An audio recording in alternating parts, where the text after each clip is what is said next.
हाँ, प्रीएम्बल से बनने वाले क्वेश्चन चलो फटाफट से कर लेते हैं। सबसे पहला क्वेश्चन कहाँ से लिया गया था, बोलो भाई। यूएसए। क्वेश्चन नंबर 2 क्या बनेगा? क्वेश्चन नंबर 2 क्या होगा? क्या बोलते हैं इसको?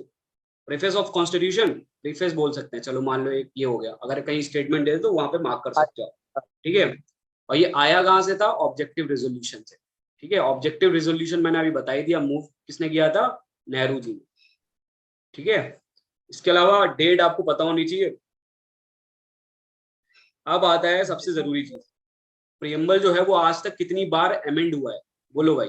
एक बार। एक बार, ओके, एक बार हुआ है। उसमें आपकी बहन ऐड की गई थी, SIS, 42nd अमेंडमेंट।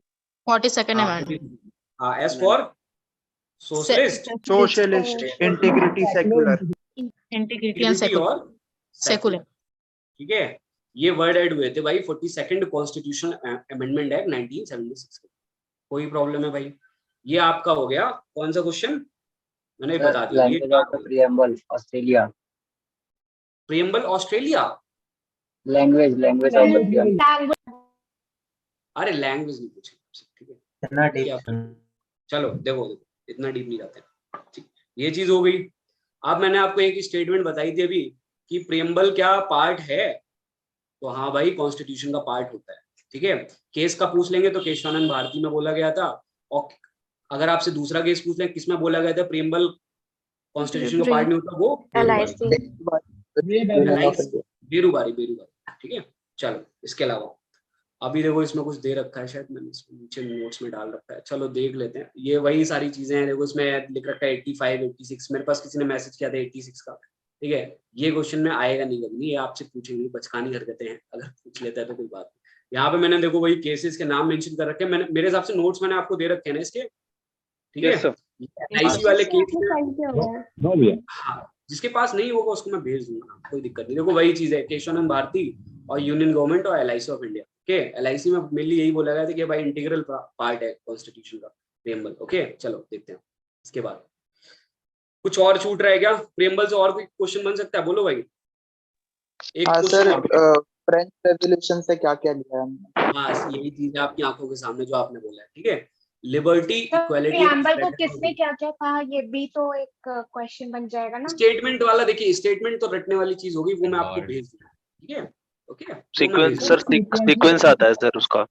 हाँ, अभी मैं बता रहा हूँ, ये टेक्नोलॉजी की वजह से मैं थोड़ा सा अभी स्किप कर रहा हूँ चीजें, इसीलिए मैं आपसे पूछ रहा हूँ, मैं बता दूंगा सारे, ठीक है। ये सबसे पहले तो यही पूछ लेंगे आपसे, लिबर्टी, इक्वालिटी एंड फ्रेटर्निटी ये कहाँ से अडॉप्ट किए गए थे भाई? तो फ्रेंच रिवॉल्यूशन, ठीक है। ये आपको बहुत जरूरी चीज। तो जस्टिस पूछ सकते हैं ना, जस्टिस कहाँ से अडॉप्ट हुआ, लिया गया था सर? रशियन रिवॉल्यूशन से, ठीक है। देखो रशियन रिवॉल्यूशन से लिया गया था जस्टिस। जस्टिस दे रखी कितने टाइप की हमारे प्रीएम्बल में?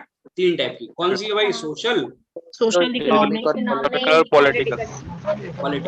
अब देखो मैं आपसे एक सवाल पूछूंगा, आप लोग मुझे फटाफट से बता दोगे अगर आप लोगों को पता होगा। पॉलिटिकल जस्टिस जो हमारे कॉन्स्टिट्यूशन में दे रखी है वो कहाँ दे रखी है, कहाँ से अचीव करती है जनता पॉलिटिकल जस्टिस? फंडामेंटल जिसने बोल दिया फंडामेंटल राइट, बहुत बढ़िया बेटा, लिख लो इसको फटाफट से, यही है। ये आपसे पूछ लेगा पॉलिटिकल जस्टिस हम कैसे अचीव करते हैं? Fundamental, okay. आप बोलोगे भाई सोशल और इकोनॉमिक जस्टिस कहाँ से इम्प्रूव लेते हैं हम, कहाँ से? बस ये आप लोग लिख लो फटाफट से, ठीक है। ये क्वेश्चन सीधा फ्रेम होगा, वन वर्ड वन लाइनर, जिसको पता होगा उसका काम हो जाएगा, जिसको नहीं पता होगा उसका गेम खत्म, ठीक है। क्योंकि ये फिर तुक्का मारते मारते खत्म हो जाएगा, पता ही नहीं चलेगा पॉलिटिकल जस्टिस कैसे है। पॉलिटिकल जस्टिस कैसे बताओ भाई, कैसे पॉलिटिकल जस्टिस बता सकता है? राइट टू वोट है भाई, वोट देने का अधिकार है, सबसे पहले यही ये आपने दिमाग में रखना बस बात, ठीक है, ओके। चलो अब देखो, अब इसमें लिखा हुआ है वही चीज लिखी जो बता के आया मैं, अमेंडेड ओनली एट वंस। कब हुआ है? 42nd constitutional amendment act 1976, okay. अब देखो कि किसी भाई ने बोला था कि वो ये पूछ लेते हैं इसका सीक्वेंस, तो भाई SSSDR, ये शायद 2020 में DLLB के पेपर में पूछा गया था। D से पता है आपको डेमोक्रेटिक, R से रिपब्लिक, ठीक है। S से क्या होगा भाई? सोवरन सोशलिस्ट और क्या है, सेक्युलर, सेकुलर, सोवरन सोशलिस्ट और सेकुलर डेमोक्रेटिक यस। ठीक है, डेमोक्रेटिक रिपब्लिक। तो ये थोड़ा सा ना एक पूछ लेते हैं भाई, इन लोगों का कोई मन कर जाता है, तो आप लोगों को ये चीज पता होनी चाहिए। अब आप लोग बोलोगे यार ये तो मतलब डिफिकल्ट सा लग रहा है, अब देखो इजी है। अगर हम डिक्शनरी के उल्टे वर्ड्स उल्टे में जाएंगे ना, अगर डिक्शनरी के, तो देखो एसओ क्या है, एसओ आ रहा है, एसओ आ रहा है भाई, वी पहले आ रहा है, मतलब वी बाद में आ रहा है, उल्टा चलना है इसमें, उल्टा डिक्शनरी के हिसाब से, ठीक है।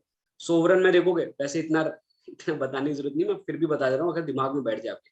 सेक्युलर देखोगे अगर डिक्शनरी में सबसे पहले आना चाहिए, वो सबसे बाद में, ओके। ये सेकंड नंबर पे आना चाहिए, आ रहा है भाई पीछे से देखना है हमें, ठीक है। और ये फर्स्ट नंबर पे आ रहा है पीछे से, बस बात खत्म, ठीक है, खत्म। चलो इसके बाद ट्रिपल एस डी आर हो गया। इसके बाद क्या बचता है, एक मिनट में यार मैं जरा प्रीएम्बल खोल लेता हूँ, तो फिर मैं आपको ज्यादा बेटर तरीके से बता सकता हूँ, क्योंकि इसमें ना मेरे को बार बार ऊपर नीचे करना पड़ता है। सर ये जस्टिस वाला एडॉप्टेड कहाँ से हुआ था? Russian revolution, thank you sir. Okay ठीक है, रशियन रिवॉल्यूशन भाई मार्क कर लेना, जस्ट मैं देख रहा हूँ बस इसका वो लिखा हुआ है कहीं पे। सर ये फ्रेंच रिवॉल्यूशन और रशियन रिवॉल्यूशन की डेट्स भी पूछता है? यार देखो ये हिस्ट्री का पार्ट हो जाएगा, याद रखना 1789 में शायद रशियन रिवॉल्यूशन थी, भाई मेरे को पता नहीं है जब भी थी। 1789 में क्या हुआ था फिर, 1789 में क्या हुआ था? French revolution. हाँ मैं इसलिए क्रॉस किया था आपको। और रशियन कब थी? 1917 और चाइनीज आ गया तो 1917। ठीक है चलो, मैं क्रॉस कर रहा था सर इसलिए। लास्ट ईयर अमेरिकन और फ्रेंच रिवॉल्यूशन पूछा गया है डी वाले हाँ तो इसीलिए तो ये बता दिया 1789 फ्रेंच हो गया, रशियन आपको 1917 पता चल गया। अमेरिकन बता दो भाई कब हुआ था? 1777 1770 1777 75 1775 76 सर 76 है। और सर चाइनीज हुआ था मैंने भी शायद- 1922 नहीं चाइनीज 1922 में हुआ था सर वो। कोई बात नहीं, चाइना को हम छोड़ देते हैं, दुश्मन देश है हमारा, ठीक है। चलो अच्छा हाँ एक चीज और, आप जब राइट्स पढ़ोगे ना, फंडामेंटल राइट्स तो पढ़ोगे, तो वहां पे एक वर्ड ऐड होगा, एक होता है सिटीजन और एक होता है एलियन। एलियन क्या होता है भाई? Alien word sir foreigner. विदेशी। एलियन का ही वो तो नहीं जादू, वो ऋतिक रोशन वाले जादू?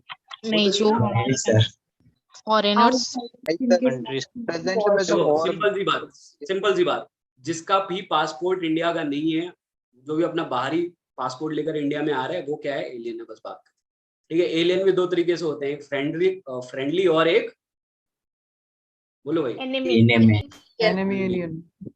एनिमी एलियन कब कोई हो जाता है, जब कहीं अगर हमारी वॉर छिड़ी हुई है, लड़ाई बड़ाई कर रखी है हमने किसी से देश से, और उसका कोई नागरिक हमारे यहाँ है, तो उसको हम धर पकड़ सकते हैं कभी, ठीक है। पाकिस्तान वाले पाकिस्तान को धर लेंगे, साले को क्या है, कोई दिक्कत थोड़ी नहीं। चलो कोई बात नहीं। सर फ्रेंडली एलियन का कोई एग्जांपल रसिया से हो जाएगा? अरे फ्रेंडली भाई सारे ही हैं यार, जिसके अगेंस्ट वॉर नहीं चल रही वो सारे हैं, ठीक है ना। हमारी वॉर किसके ही अगेंस्ट चल रही है? अगर डायरेक्टली देखे तो हमें चाइना से भी थोड़ी ना वॉर कोई चल रही, ठीक है ना। ओके, जब कहीं लड़ाई वड़ाई हो जाएगी तब की बात है।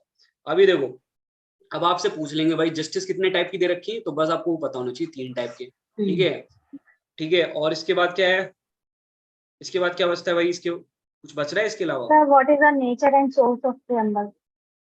Nature and source of preamble, बताओ भाई कैसा है, नेचर क्या है इसका और सोर्स क्या है? सोर्स ऑफ बता दिया ना, कहाँ से लिया गया, ठीक है। सर नेचर है नॉट इंसेबल और we the nature people. Of Indian state is sovereign socialist secular democratic and republic. शाबाश, किसी ने ये जिसने ही बोला है इसने लक्ष्मीकांत पढ़ी है अच्छे से चलो हाँ चलो कोई बात नहीं, ठीक है। तो भाई प्रेम्बल लगभग हमारा पैक हो गया, ठीक है। थोड़ा सा स्लो चल रहे हैं क्योंकि यार मेरे को इसमें नेचर ऑफ प्रेम्बल बताने एक बार कंफ्यूजन हो गई। बताओ भाई कौन बताएगा, कौन बताई थी लड़की वो, अच्छा बताइए। Sovereign socialist secular democratic and Republic. अभी वो जो 5 वर्ड है ना वही नेचर है, बस ना याद रखो, ठीक है, और कुछ नहीं। चलो तो ये हमारा क्या हुआ, ये हमारा कंप्लीट हो गया। एक इसकी अब हटाना पड़ेगा जरा मुझे, मैं इसको हटाऊंगा, मेरे को बताना जरा, मैं हटा रहा हूँ, तो स्टॉप शेयरिंग, ठीक है। हो गया अब तो हो यार शायद से। हाँ व्हाइट बोर्ड पे आते हैं फटाफट से। देखो प्रीएम्बल हमारा कंप्लीट है, कुछ अगर पॉइंट्स छूटे होंगे तो वो मैं आपको ग्रुप में बता दूं, क्योंकि इसमें ना कुछ इश्यूज आ रहे हैं यार, बार बार ऊपर नीचे करने काफी दिक्कत हो रही है मुझे, मैंने कभी यूज नहीं किया जूम। तो अब क्या करते हैं, प्रीएम्बल के बाद अपन डायरेक्ट पहुंचते हैं कहाँ पर पहुंचे बताओ भाई? हम पहुंच जाते हैं शेड्यूल्स के ऊपर ना, जितनी जल्दी हम शेड्यूल्स कवर कर ले ज्यादा बेटर है, ठीक, क्योंकि ये शेड्यूल्स के लिए मुझे हेल्प नहीं लगेगी किसी चीज की। चलो देखो कितने टोटल शेड्यूल हैं, सबसे पहले तो 12. चलो मैं आपसे कुछ क्वेश्चन पूछूंगा, कॉन्स्टिट्यूशन से रिलेटेड बेसिक है, ये मुझे लिखवाने पहले थे, मैं अब करा देता हूँ। कॉन्स्टिट्यूशन को बनने में लगने वाला समय कितना है? 2 years 2 11 years, 11 months. Sir, 2 years, 11 months, 18 days. बस ये आपके लिए बहुत जरूरी है, ठीक है, ये आपको पता होना बहुत जरूरी है, ठीक है। 2 साल 11 महीने 18, ठीक है। इसके बाद देखो जब कॉन्स्टिट्यूशन बना तब उसमें कितने पार्ट्स थे भाई? 22. 395. ये कौन बोल रहा है? parts थे. पागल हो गई कि लड़की? Sir, 12 parts 22. हाँ, Sir, 22. 22 पार्ट्स थे और शेड्यूल्स कितने थे? 8 8. और आर्टिकल्स कितने थे भाई? 395. 97 किसने बोला? पागल हो गए क्या? देखो Sir, चलो, 395. गुड, ठीक है। आप देखो 395 से अब आपसे कई लोगों का सवाल होगा, सर अभी कितने आर्टिकल है? 465. 448 देखा आप 448 आप सब अलग अलग बताओगे, ठीक है, Sir, इसीलिए अलग-अलग जगह 470 अलग-अलग सर। सर बताएं. अभी भी 395 है, लेकिन इसमें ऐड कर दिया गया है। रुको, मैंने पूछा अभी करंट में कितने हैं आर्टिकल्स, ठीक है। तो ये आपसे कभी भी क्वेश्चन पूछा ही नहीं जाएगा, कोई बहुत बेवकूफ एग्जामिनर हुआ तो पूछ लेगा, ऐसे क्वेश्चन कभी नहीं पूछे, ठीक है। क्योंकि ये क्या होता है, जब तक आपका एग्जाम हो पता चला एक जो आर्टिकल था वो रिपील हो गया, ठीक है, तो आपका गेम हो जाएगा। ऐसे क्वेश्चन कभी नहीं पूछते। वो सिर्फ आपसे क्या पूछेगा, एग्जामिनर सिर्फ आपसे ये पूछेगा अभी ओरिजिनल कॉन्स्टिट्यूशन में कितने आर्टिकल थे, दैट इज 395, कितने पार्ट्स थे 22, और कितने शेड्यूल्स थे 8। वो पूछ लेगा। अगर वो कहीं पर ये जिक्र ना करे, ठीक है, कि ओरिजिनल कॉन्स्टिट्यूशन में पूछ रहा है या प्रेजेंट कॉन्स्टिट्यूशन में पूछ रहा है, तो भी आपने क्या मार्क करके आना है, 395 और 25 और 12। ओके, समझ रहे हो? अगर करंट का वो सिनेरियो पूछता भी है ना, करंट का ऐसे कभी पूछेगा नहीं, ठीक है। यही आपने लिखना। क्या बोल रहे हो भाई? ये 22 होगा ना, 22 ना होगा? 25 पार्ट्स है ना, अभी तो 25 पार्ट्स है ना। 22 करंट देखो, आपसे कभी भी करंट के आर्टिकल्स पूछेगा ही नहीं, ठीक है। अगर वो साइलेंट हो गया क्वेश्चन में ना, तो आपको चुपचाप 395, 22 और 8 भी मार्क करके आ सकते हो, कोई इतना इश्यू नहीं। अगर वो करंट के पूछेगा तो सिर्फ ये पूछेगा पार्ट्स कितने और शेड्यूल कितने, ये करंट में कभी नहीं पूछेगा आपसे। समझ आ गया? क्लियर है भाई? तो ये रटने की जरूरत नहीं है, 450 हो जाए, 550 हो जाए, 600, आपको उसकी रटने की जरूरत नहीं, नो नहीं, ठीक है। चलो इसके बाद आते हैं। हेलो। हाँ कोई कुछ बोल रहा है? हाँ सर, मेरा एक क्वेश्चन था। हाँ पूछ लीजिए भाई। ये प्रेसिडेंट जो होता है फाइनेंशियल इमरजेंसी के टाइम पे इसकी भी सैलरी कम होती है क्या? थोड़ा सा तेज बोलो भाई। सर ये प्रेसिडेंट की जो सैलरी होती है फाइनेंशियल इमरजेंसी के टाइम पे कम होती है क्या? देखो भाई, जब भी फाइनेंशियल इमरजेंसी कुछ आएगा ना, फाइनेंशियल या फिर कोई भी इमरजेंसी आएगा, फाइनेंशियल इमरजेंसी के समय सैलरीज बढ़ाई जा सकती, बढ़ाई नहीं जा सकती, ठीक है। तभी घटाई जा सकती, बढ़ाएंगे तो क्या ही बढ़ाएंगे। चलो अब इसके अलावा इसके ऊपर नहीं जाते, ये कभी क्वेश्चन आपसे पूछेगा ही नहीं। फाइनेंशियल इमरजेंसी से जो क्वेश्चन पूछेगा वो आपका आर्टिकल पूछेगा, आपको पता होना चाहिए 360, यही है क्या भाई? Yes sir. 356 स्टेट और 301 अभी तक 360 में, ठीक है।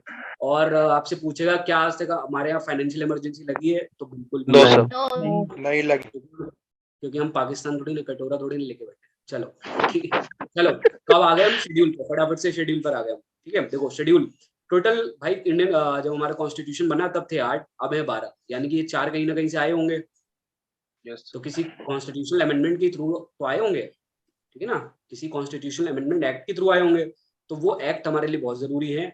उनमें आए क्या क्या है वो देखो, 8 थे भाई, 12 हो गए, तो बताओ भाई 9, 10, 11, 12 में क्या क्या ऐड हुआ? अरे क्या हो गया क्या हो गया, सॉरी, ठीक है। 9th में क्या हुआ था भाई, बताओ, कौन बताएगा? Land reform. Land reforms, land reform, 10th में क्या हुआ था? Anti defection. Anti defection. Anti-defection.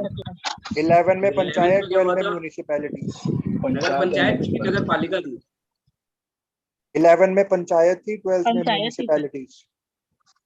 Municipalities ना, ठीक है। अभी देखो, चलो अब इसको हम थोड़ा सा डिटेल में देख लेते हैं फटाफट से। शेड्यूल 1 में क्या लिखा है, कौन बताएगा मुझे? Name of state and UT. Union territories. Territories के बारे में। स्टेट्स के नाम And territories. And territories. तो भाई टोटल स्टेट्स कितने हैं अभी हमारे पास? 28। 28. 8 यूटी हैं। गुड, ठीक है भाई। ठीक है, तो सबसे पहले चलो ये बता देता हूँ बेसिक। ये है ये हमारे भारत का नक्शा है, ठीक है। अभी देखो यूटीज, हम यूटीज एक बार देख लेते हैं, ऊपर से स्टार्ट करते हैं। इसको मान लेते हैं जम्मू एंड कश्मीर, इसको मान लेते हैं लद्दाख। ये 2 यू हो गई, ऊपर से नीचे की तरफ चलना है भाई। अब यहाँ पे कौन सी है एक और यूटी? बोलो। चंडीगढ़। चंडीगढ़ आ गई भाई। देखो JNK हो गया, ठीक है। और क्या हो गया भाई? लद्दाख हो गया, चंडीगढ़ हो गया, फिर उसके नीचे दिल्ली हो गया। अब बताओ भाई और कहाँ जाना है फिर हमें? दमन and Diu and Dadar Dadar and and Nagar Haveli. ठीक है, ये भी हो गया। अब बताओ भाई और कहाँ Andaman जाना and है? Nicobar Islands. And Lakshadweep. Lakshadweep और Andaman. Andaman and Nicobar Islands. Goa. बस खत्म। गोवा। ओहो, कहाँ से आई हो भाई? कहाँ से उतरी हो? ऐसे नहीं है, गोवा नहीं है। गोवा एक फुल फ्लेजेड स्टेट है। उसके बाद बस खुद का हाई कोर्ट, कुछ उसका हाई कोर्ट है क्या खुद का? No, sir. नहीं है। बस ठीक है। No, तो sir. कोई बात नहीं। इन्हीं 28 स्टेट्स के नाम और इन्हीं यूटीज के नाम दे रखे हैं और इनकी टेरिटोरियल एक्सटेंड दे रखा है इसमें। कहाँ पर? शेड्यूल 1 में, ठीक है भाई। अब देखो कई लोग कंफ्यूज होते हैं पार्ट्स में।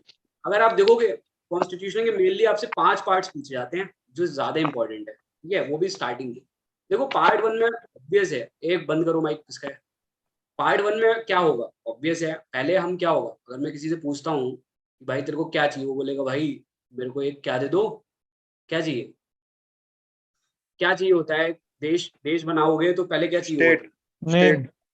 Name, Territory. नेम और उसमें जो स्टेट वाला। अच्छा, ये फेडरेशन ऑफ स्टेट है क्या अपने यहाँ? फेडरेशन ऑफ स्टेट क्वेश्चन आया मेरे दिमाग में। अरे बाप रे, राइटिंग मेरी। क्वासी फेडरल है। Quasi Quasi federal, Federal. ठीक है। अच्छा, फेडरेशन ऑफ स्टेट्स हमारे यहाँ है कॉन्सेप्ट, तो यही फॉलो करते हैं ना, फेडरेशन ऑफ स्टेट। बट क्या पूरी तरीके से है फेडरेशन? फेडरल नहीं। स्ट्रक्चर को फॉलो करते हैं सेंट्रल के पास पूरी तरह से नहीं है। पावर है। सर क्योंकि सेंट्रल हमारे यहाँ पावरफुल है स्टेट से। अभी वो हम देखेंगे कहाँ से, जब हम 7 शेड्यूल पढ़ेंगे ना, तो ये आपके अभी मैं बता दूंगा कि 7 शेड्यूल आपको बताएगा कि हमारे सेंट्रल पावरफुल क्यों है। ओके, चलो ये चीज हो गई। इसके अलावा शेड्यूल 1 समझ में आ गया, उसमें क्या दे रखा है भाई? यूनियन एंड इट्स स्टेट और उनकी टेरिटोरियल एक्सटेंट। ओके, चलो दूसरी चीज शेड्यूल 2, शेड्यूल नंबर 2 क्या दे रखा है भाई? 2 नंबर से सब लोग याद रखो। 2 नंबर से Salary of president. कोई बात नहीं। 2 नंबर से आपने क्या याद रखना है भाई? सब क्या कर रहे हैं? काली कमाई कमा रहे हैं, सबके पप्पा Emoluments and salaries. हाँ, तो 2 नंबर से आपको याद रखना है 2 नंबर की पैसे, ठीक है। तो उसमें क्या आएगा भाई? क्या आएगा? सैलरी। Emoluments and salaries. हाँ, सैलरीज से रिलेटेड चीजें ना। सैलरीज आप लोग के लिए इजी कर रहा हूँ इसलिए सैलरीज आप लोगों को याद रखना है, बाकी कुछ नहीं। वो उसमें जो वर्ड्स लिखे हुए हैं वो हमें समझ में आ जाएंगे। अगर आपको सैलरी याद है तो आप कर ले जाओगे, ठीक है। इसके बाद हम आते हैं शेड्यूल 3 में। बताओ भाई Oath or affirmation. इजी और इजी वे बता रहा हूँ। ट्रिपल तलाक याद रखो। ट्रिपल तलाक अगर मैंने बोल दिया तलाक तलाक तलाक, तो वो क्या हो जाती थी? मैंने कसम खा ली अब मैं तुम्हारे साथ नहीं रहूंगा, तुम बेवफा हो, ठीक है। तो बस बात खत्म। ओके, तो आपको इससे याद रखना है, अगर हम कोई भी चीज 3 बार बोलते हो तो एक तरीके से क्या हो सकती है? आई शपथ, मैं शपथ लेता हूँ, ठीक है। तो भाई क्या होगा? ओथ्स एंड अफर्मेशंस कहाँ दे रखी होंगी? 3rd शेड्यूल में। कोई दिक्कत यहाँ तक? तीनों क्लियर है भाई? Yes, sir. Yes sir. Problem है और किसी की भावनाएं आहत ना हो भाई, ठीक है। सेकुलर देश है, ठीक है। और मैं बस ये सब प्यार मोहब्बत में पढ़ाने के लिए बोलता हूँ। और वैसे भी ट्रिपल जो तलाक है वो पूरा बैन नहीं हुआ है। जो भी मुस्लिम हैं हमारे पास उनको पता होगा ट्रिपल तलाक पूरी तरीके से बैन नहीं हुआ है, उसमें सिर्फ एक कैटेगरी को बैन किया, ठीक है। शेड्यूल 4 पे आते हैं। शेड्यूल 3 में क्या बोला था आपने? Oath and oaths and affirmation, okay. कैसे कोई ओथ होगी, इसको कौन ओथ दिलाएगा, ठीक है, वो सारी चीजें। चलो शेड्यूल 4 में मेनली क्या दे रखा है भाई, allocation of seats in Rajya Sabha. Councils of state. In Rajya Sabha, Rajya Sabha है ना भाई, राज्यसभा तो है ना, उसकी सीट्स का एलोकेशन किस स्टेट के पास कितनी सीट्स होंगी। अब इससे एक क्वेश्चन बनता है भाई, सबसे ज्यादा राज्यसभा की सीट्स किस स्टेट पे हैं, बोलो, माइक बंद। उत्तर प्रदेश। मध्य प्रदेश वाली कौन थी? जहाँ ज्यादा आबादी वहां भारी होंगे ना, ठीक है। कितनी सीट्स है भाई, 31। ठीक है, चलो ये थी। अब राज्यसभा की सीट्स देख ली, सबसे ज्यादा उत्तर प्रदेश में, तो ऑब्वियस है लोकसभा की सबसे ज्यादा उत्तर कहाँ होंगी, उत्तर प्रदेश में। कितनी है, 80। ठीक है, फिर आप लोग स्टेट असेंबली का देख लो, स्टेट असेंबली में भी सबसे ज्यादा सीट्स कहाँ होंगी, यूपी में। कितनी है, 403। ठीक है, अभी आपसे फिर एक करंट अफेयर में क्वेश्चन पूछ लेगा, वो मैंने अपने मॉक में भी डाला था, खैर बता देता हूँ आप लोगों को पहले ही से। आपसे पूछ सकता है कर्नाटका असेंबली में टोटल नंबर ऑफ सीट्स कितनी है, क्योंकि वहां पे अभी भी जस्ट 224। ठीक है, 224। ओके, तो ये करंट से रिलेटेड हमें डील कर दो, चल करंट अफेयर से रिलेट होगा। अब वहां पे जो पीएम जो सीएम बनेगा भाई, उसका नाम याद रखना, और जो वहां का गवर्नर है, क्योंकि वो ओथ दिलाएगा, तो वो याद रखना। ठीक है, तो ये दोनों आपके लिए जरूरी होगा। ठीक है, तो हमें ऐसे करके पढ़ना है। चलो इसके बाद आते हैं, जस्ट सेकंड, इसके बाद आते हैं शेड्यूल 5 पे। शेड्यूल 5 और शेड्यूल 6 में मैं आपको कभी भी कंफ्यूज नहीं करूंगा, मैं आपको बहुत एक इजी से ट्रिक बताऊंगा, उससे आप समझ जाओगे, आपको बहुत ज्यादा उसके मायने नहीं देखने हैं। अब देखो, शेड्यूल्ड एरियाज और शेड्यूल्ड ट्राइब्स से कुछ डील करता है ना शेड्यूल 5 और 6। ठीक है, देखो नॉर्थ ईस्ट का नक्शा देखोगे तो असम है एक तरफ, फिर मेघालय है, और फिर त्रिपुरा है, और फिर है मिजोरम। अगर ये स्टेट आपको दिख जाए और इनके शेड्यूल्ड एरियाज का वो मिल जाए क्या, कि एडमिनिस्ट्रेशन कैसे होगा, कहीं पर भी आपको ये 4 स्टेट दिख रहे हैं, नॉर्थ ईस्टर्न स्टेट्स, आपको 4 स्टेट नहीं भी याद होते हैं तो भी चलेगा, बट लेकिन पढ़ लेना, अगर बाई चांस उनका मन कर गया तो पूछ लेना। मैंने अपने मॉक में क्वेश्चन डाला था, कई लोगों ने सही भी किया था, कई लोगों ने गलत किया था, इसी से रिलेटेड था। ठीक है, तो आपको पता होना चाहिए असम, मेघालय और त्रिपुरा और मिजोरम। ओके, अगर इनसे रिलेटेड एडमिनिस्ट्रेशन दे रखा है शेड्यूल एरियाज का और ट्राइब्स का, तो वो कहाँ चले जाएगा भाई, शेड्यूल 6 पे। अगर बाकी नॉर्मली पूरे देश में जो भी शेड्यूल्ड एरियाज होंगे, वहां का जो एडमिनिस्ट्रेशन कैसे कैसे क्या होगा, वो कहाँ होगा, शेड्यूल 5 पे। कोई प्रॉब्लम किसी को भी, बोलो। शेड्यूल 5 क्या बताया आपने? देखो, मैंने आपको कंफ्यूज नहीं किया, मैं आपको रटवा नहीं रहा हूँ, मैं आपको बस एक चीज बता रहा हूँ कि शेड्यूल 5 में और शेड्यूल 6 में कई लोग कंफ्यूज हो जाते हैं, उनको लगता है यार ये तो सेम से वर्ड दिख रहे हैं, तो वो वहाँ पे गलत कर जाते हैं। कि आप में से ही कई 2-3 दिन बाद ना फिर गलत करके आ जाओगे। मैंने उसके लिए आपको छोटी सी चीज बताई, कहीं पर भी नॉर्थ ईस्टर्न स्टेट्स दिख रहे हैं ना, नॉर्थ ईस्टर्न तो पता होगा ना भाई, ठीक है, नॉर्थ ईस्टर्न स्टेट्स पता होगा। चलो मैं एक क्वेश्चन भी पूछूंगा अभी इससे रिलेटेड, वो देखता हूँ आप में से कितनों को आता है। तो नॉर्थ ईस्टर्न स्टेट्स अगर आपको दिख गए, ठीक है, तो वहां पे आपको क्या मार्क करके आना होगा कि उनका जो एडमिनिस्ट्रेशन होगा शेड्यूल्ड एरियाज का, इन स्टेट्स में से कोई भी नाम दिखे आपको, तो आपने शेड्यूल 6 मार्क करके आ जाना, चुपचाप कम काम। ठीक है, बाकी कहीं पर भी दिखे कि भाई ये शेड्यूल एरियाज का कहाँ से किस शेड्यूल के तहत एडमिनिस्ट्रेशन डील होगा, ठीक है, तो वो आपने कहाँ मार्क करके आना, शेड्यूल 5। कोई प्रॉब्लम है यहाँ तक? No sir. ठीक है, अब देखो एक क्वेश्चन है, मैंने मॉक में डाला था, आप लोगों से पूछता हूँ, शायद आपको पता। सिक्किम, जिनने मॉक दे चुके हैं वो अपना मुंह बंद रखेंगे। ये सिक्किम नॉर्थ ईस्ट का पार्ट आता है कि नहीं भाई? जो सेवन सिस्टर स्टेट्स करके सुना होगा ना आपने, 7 सिस्टर स्टेट। No sir. ये मॉक वाले बोल रहे हैं ना। बताओ, हाँ 7 सिस्टर स्टेट्स में आता है क्या सिक्किम? नो सर, नहीं आता सर। बहुत बढ़िया, लेकिन कई लोगों ने मॉक में गलती करी थी। अब आप पेपर में देखोगे तो ये गड़बड़ करते थे। मैंने इसमें 2 स्टेटमेंट दे दी, मैंने कहा एक थोड़ी सी डिफिकल्ट कर देते, दूसरी बहुत ईजी। एक में मैंने यही डाला, किसी से भी नहीं लगती। क्या बोल रहे हो भाई? सर उसकी बॉर्डर 7 सिस्टर्स में से किसी से भी नहीं टच होता, इसलिए। बंगाल से लगती है सिक्किम की, तो बंगाल से लगती है ना, किससे लगती है? वेस्ट बंगाल। ठीक है, देखो तो आपको बस इतनी सी चीज पता होनी चाहिए, मैंने उसमें मॉक में डाल दिया था। सिक्किम नॉर्थ ईस्टर्न स्टेट्स में 7 सिस्टर स्टेट्स का मतलब आता है क्या 7 सिस्टर स्टेट्स में? कई लोगों ने कर दिया हाँ आता है, दूसरा मैंने बहुत सिंपल सा कर दिया, मैंने कोई पता नहीं कोई एक शिलोंग करके कैपिटल ले दी थी कि Shillong is the capital of ये सिक्किम, तो वो सबको पता था नहीं नहीं ये तो नहीं है। लेकिन फर्स्ट वाली क्या किया, सबने स्टेटमेंट मार्क करके आए और सबने कूड़ा करके, ये काफी लोगों को नहीं पता था, अब सबको पता चल गया क्योंकि अब मैं काफी बार बता चुका हूँ। कुछ लोगों को हिंट होगी पहले से भी, ठीक है, जो यूपीएससी वाले होंगे उनको हिंट होगी।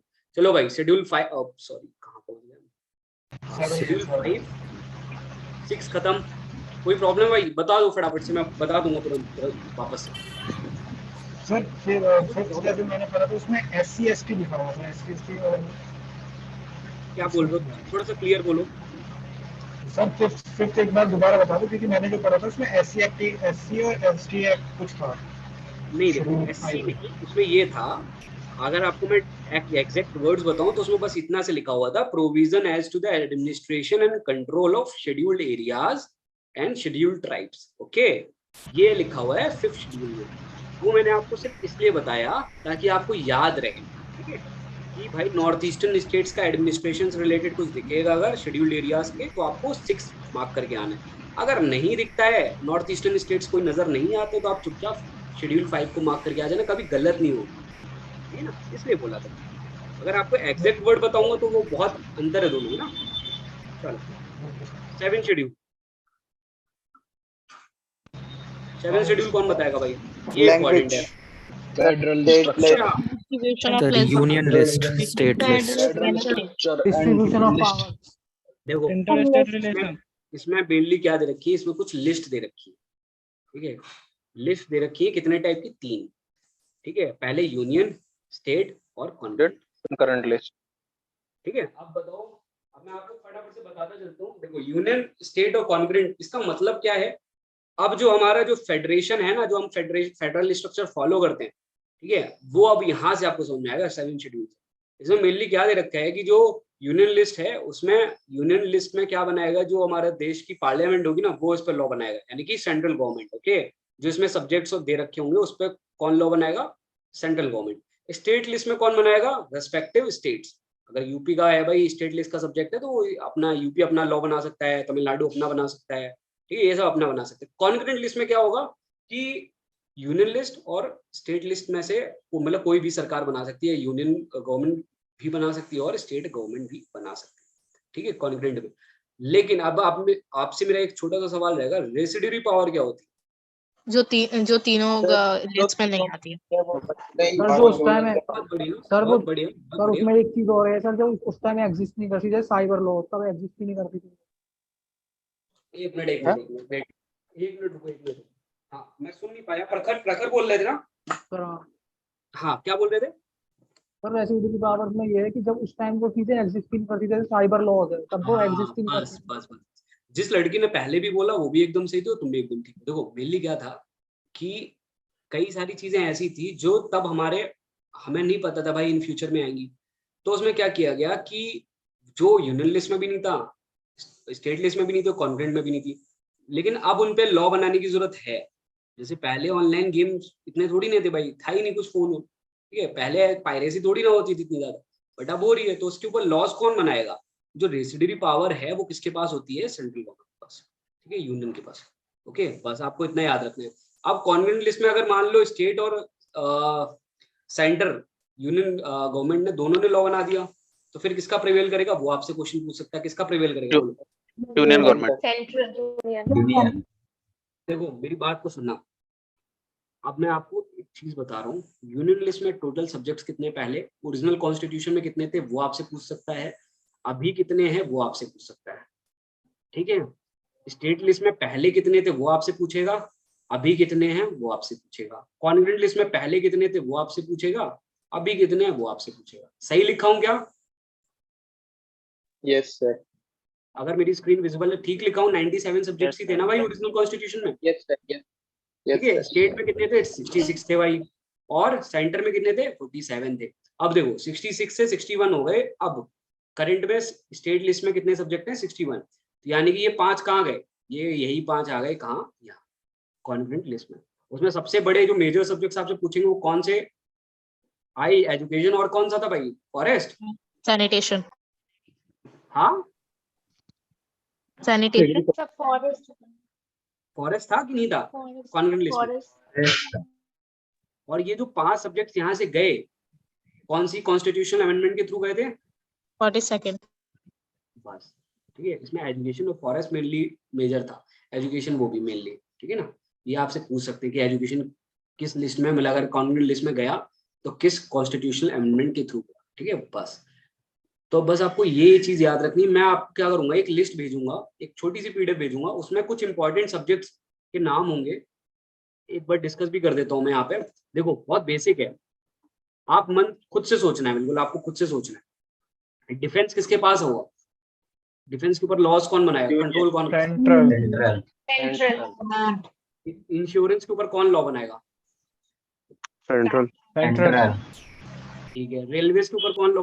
बिहार को दे सकते हैं रेलवे, तो मतलब अगर सोचो कल की डेट में बिहार को रेलवे पे लॉ बनाने को दे दिया जाए तो रेलवे तो खत्म कर देंगे वो, बेड़ा ठीक है ना। ठीक है, चलो। सर मेरा क्वेश्चन है, जैसे बिहार में अल्कोहल बैन है तो क्या उसे केंद्र सरकार खुलवा सकती है रिजोल्यूशन पास करके? नहीं भाई, ये सब्जेक्ट ही स्टेट का है ना, ठीक है। वो सब्जेक्ट स्टेट है ब्रो। हाँ, स्टेट जो यही चीज बोल रहा हूँ मैं ना, यही चीज। जैसे गैम्बलिंग है, बैटिंग और गैम्बलिंग आप हेल्थ में आ जाएगा ना। ठीक है। गैम्बलिंग में कौन लॉज बना सकता है, बोलो भाई? कॉन्करेंट सर स्टेट स्टेट है, कॉन्करेंट नहीं है। कॉन्करेंट है। नहीं, मेरे हिसाब से गैम्बलिंग स्टेट का सब्जेक्ट है। यस सर, सर स्टेट का ही है, बैटिंग और गैम्बलिंग स्टेट का है। अभी आप देखोगे अभी तो कि हुआ। गोवा जाते हो तो वहां पे आप कर सकते हो बैटिंग वेटिंग, कई स्टेट्स ऐसे हैं। वेस्ट बंगाल में। वेस्ट बंगाल में है भाई, वेस्ट बंगाल का नहीं, गोवा में जाता रहता हूँ, वहां का मुझे पता है, ठीक है। चलो, इसके बाद देखो, अभी हमने खुद बताया, आपने सैटेलाइट्स किसके ऊपर छोड़ सकते हो? स्टेट को दे सकते हो? सेंट्रल सेंट्रल ठीक है, सेंट्रल सर चलो कोई बात नहीं। अब ठीक है, अब आपके यहाँ जो ये होते हैं, जैसे मान लो लॉ एंड ऑर्डर कौन देखता है भैया?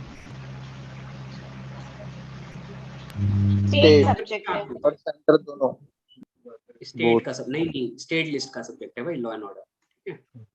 क्योंकि ठीक है, ये स्टेट लिस्ट का सब्जेक्ट होता है। आप पुलिस, अगर मान लो कल की डेट में आपके थाने में कोई बवाल मचा हुआ है तो आप सेंटर थोड़ी ना खेलोगे, आप स्टेट हो, आप देखो ना आपके प्रॉब्लम है। अगर हाँ आपको लगेगा कि भाई कुछ बहुत इश्यूज हो गया है, ऐसी कोई सिचुएशन अराइज हो गई कि स्टेट कंट्रोल कर ही नहीं पा रहे, फिर तो आपको पता है फिर क्या होता है। फिर आपका आता है आर्टिकल 355, अगर आप में से किसी को पता होगा आर्टिकल सर 355। जैसे मणिपुर में जो हुआ था। हाँ ठीक है, जब पता चल गया कि स्टेट के बस की बात नहीं है। स्टेट के बस की बात कैसे है? स्टेट में है पुलिस, ठीक है ना, उनके पास मिलिट्री थोड़ी नहीं है, आर्मी थोड़ी नहीं है। आर्मी किसके पास है? डिफेंस किसके पास है? सेंटर के पास। रिसोर्सेज किसके पास है? सेंटर के पास। स्टेट तो बस भिखारी होते हैं भाई, पैसा मांगते रहते हैं, दे दो सर दे दो सर, है कि नहीं? जो रिसोर्सेज कम है ना यार, ठीक है, जिल्लती की जिंदगी जीते हैं स्टेट्स। चलो, तो आर्टिकल 355 इसी जी क्या बोल रही है? सर यूपी में तो ऐसा नहीं होता। यूपी में ऐसा नहीं होता। अरे वहाँ योगी जी हैं। अरे तो यार डबल इंजन की सरकार चल रही, वहां पे कैसे होगा? अब बीजेपी एक दूसरे को पैसा नहीं भेजेंगे क्या? क्या बात कर रही है? ऐसा थोड़ी ना, दिल्ली में होता है ना, दिल्ली में भसड़ होती, ठीक है। दिल्ली में फंड का इशू रहता है ना, सेंटर कहता है हम नहीं देंगे, आम आदमी पार्टी वाले तो, ठीक है। चलो छोड़ो। 355 आर्टिकल पता है आपको क्या है? 355 आर्टिकल में ये लिखा हुआ है कि यूनियन की ये ड्यूटी है स्टेट को बचाना। किस चीज से? उसमें कुछ वर्ड्स लिखे हुए हैं, वो मैं अभी आपको नहीं बताऊंगा, जब मैं उस वहां तक पहुंचूंगा तब आपको बताऊंगा।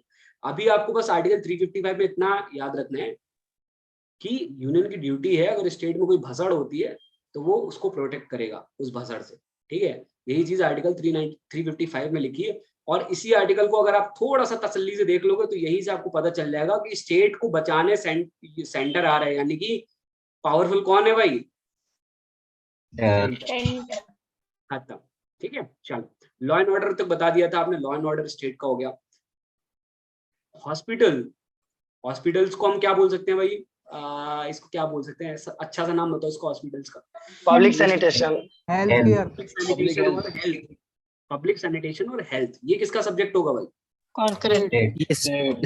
स्टेट का है।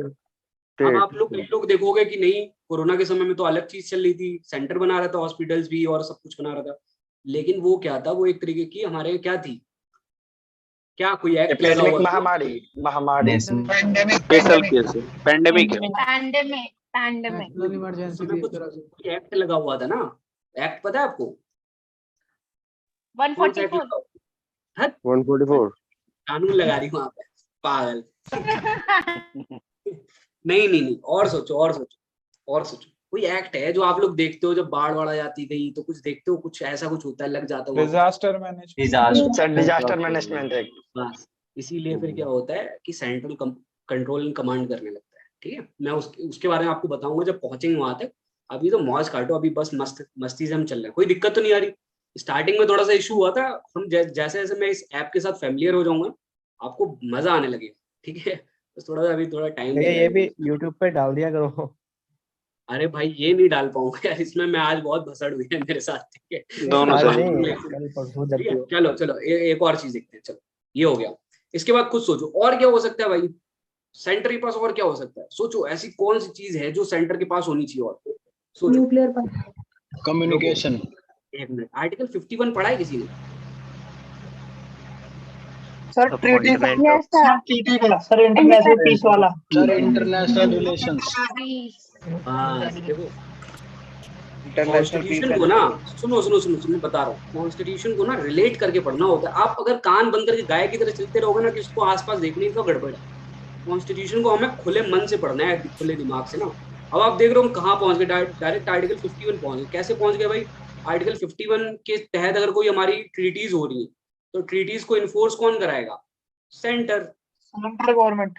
ना, बस सेंटर ही तो कराएगा।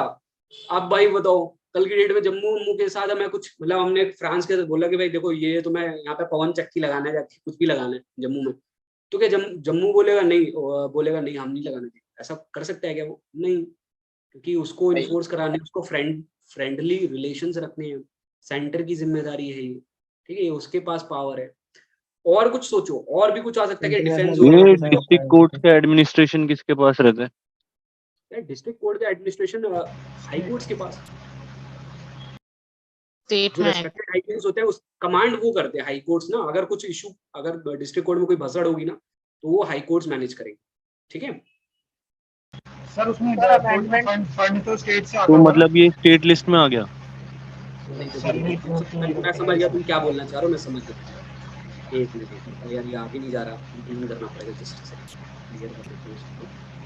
हाँ, जो चीज तुम बोल रहे हो, अगर मैं कानून की बात करूँ, जो भी आप देखते हो ना, कौन से एक मिनट में बताता हूँ। जैसे आपने देखा है हिंदू मैरिज एक्ट, देखा है आपने?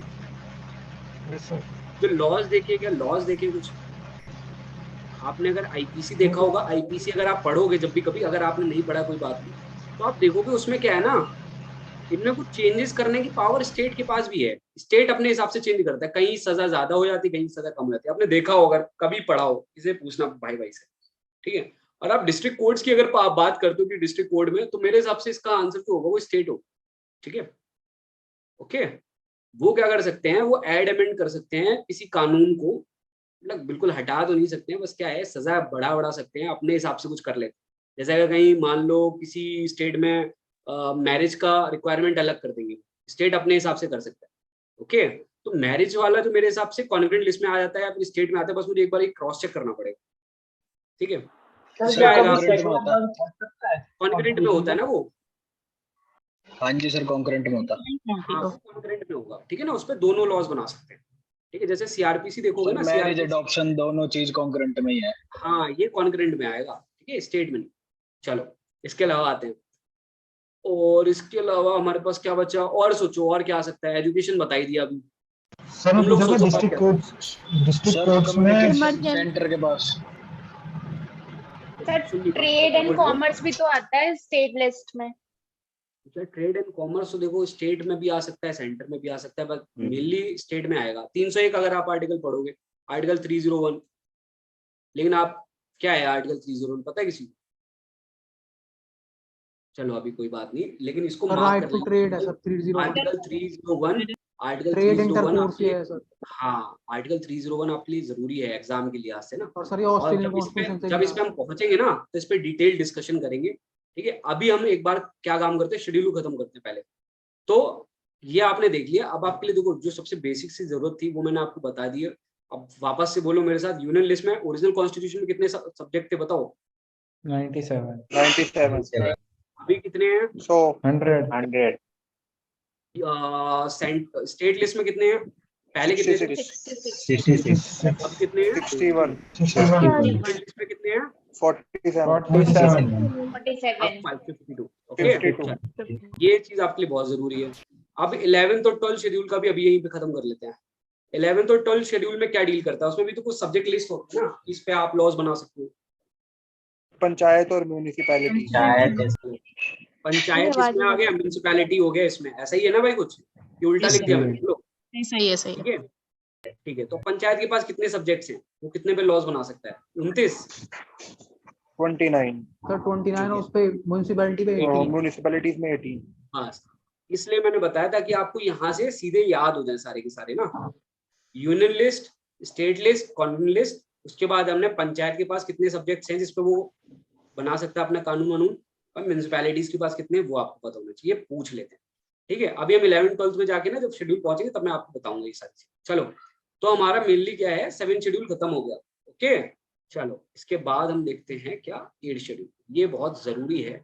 क्लियर ऑल ट्राइंस क्लियर, चलो क्लियर कर देते हैं सारी। ठीक है, तो अभी देखो हम आ गए शेड्यूल 8 पे।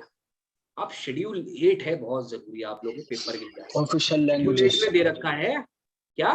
22 लैंग्वेजेस। Official languages. हाँ, लैंग्वेजेस दे रखा है। अब टोटल नंबर ऑफ लैंग्वेजेस कितनी है आप लोग को कौन बताएगा? 22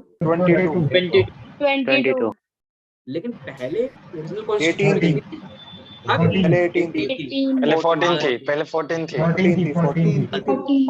21st कॉन्स्टिट्यूशनल अमेंडमेंट से 18 हो गई। हाँ रुको, 71 से 22 यानी कि हो गई। सर आपकी आठ- वॉइस कट हो रही है। मेरी आवाज कट रही है क्या? No sir, no sir, your voice is cut. Okay okay, चलो सुनो सुनो सुनो, कोई बात नहीं, कोई मत बोलो, कोई मत बोलो। अब देखो ओरिजिनल कॉन्स्टिट्यूशन में 14 थे, अभी हैं 22, यानी 8 कहीं से आई होंगी उड़ के। ये किसी न किसी कॉन्स्टिट्यूशनल अमेंडमेंट के थ्रू आई होंगी। फटाफट से देखते हैं। सबसे पहली लैंग्वेज जो ऐड हुई वो थी सिंधी, मतलब अमेंडमेंट के थ्रू। 21st कॉन्स्टिट्यूशनल अमेंडमेंट के थ्रू ऐड हुई थी भाई सिंधी। ईयर बताओ, 1967। हाँ जी। चलो ठीक है भाई, पहली एक गुच्छा आया एक लैंग्वेज का। उसके बाद हमने क्या की, 3 लैंग्वेजेस ऐड की साथ में। भाई नाम बोलो उनका। नेपाली, कोंकणी, मणिपुरी, नेपाली। मणिपुर। ठीक है, देखो कैसे याद कर सकते हैं, मणिपुरी, कोंकणी और नेपाली। ठीक है, ये प्लीज आप लोगों को याद रखना है कि ये 3 गुच्छे में एक साथ हुई थी। इनका अमेंडमेंट देखो 21 और 71 अमेंडमेंट था ना भाई। 71st constitution 1992। अब देखो 21st और 71st को ऐड करो, 4 नंबर का गुच्छा मिल जाएगा हमें। कौन सी कॉन्स्टिट्यूशनल अमेंडमेंट के थ्रू था? 71st और 21st और 91 91। अरे इतनी मैथ किसकी इतनी खराब है भाई? मेरे से भी खराब है क्या? 92nd कॉन्स्टिट्यूशनल अमेंडमेंट के थ्रू बाकी के गुच्छे ऐड हुए। 3 या 4?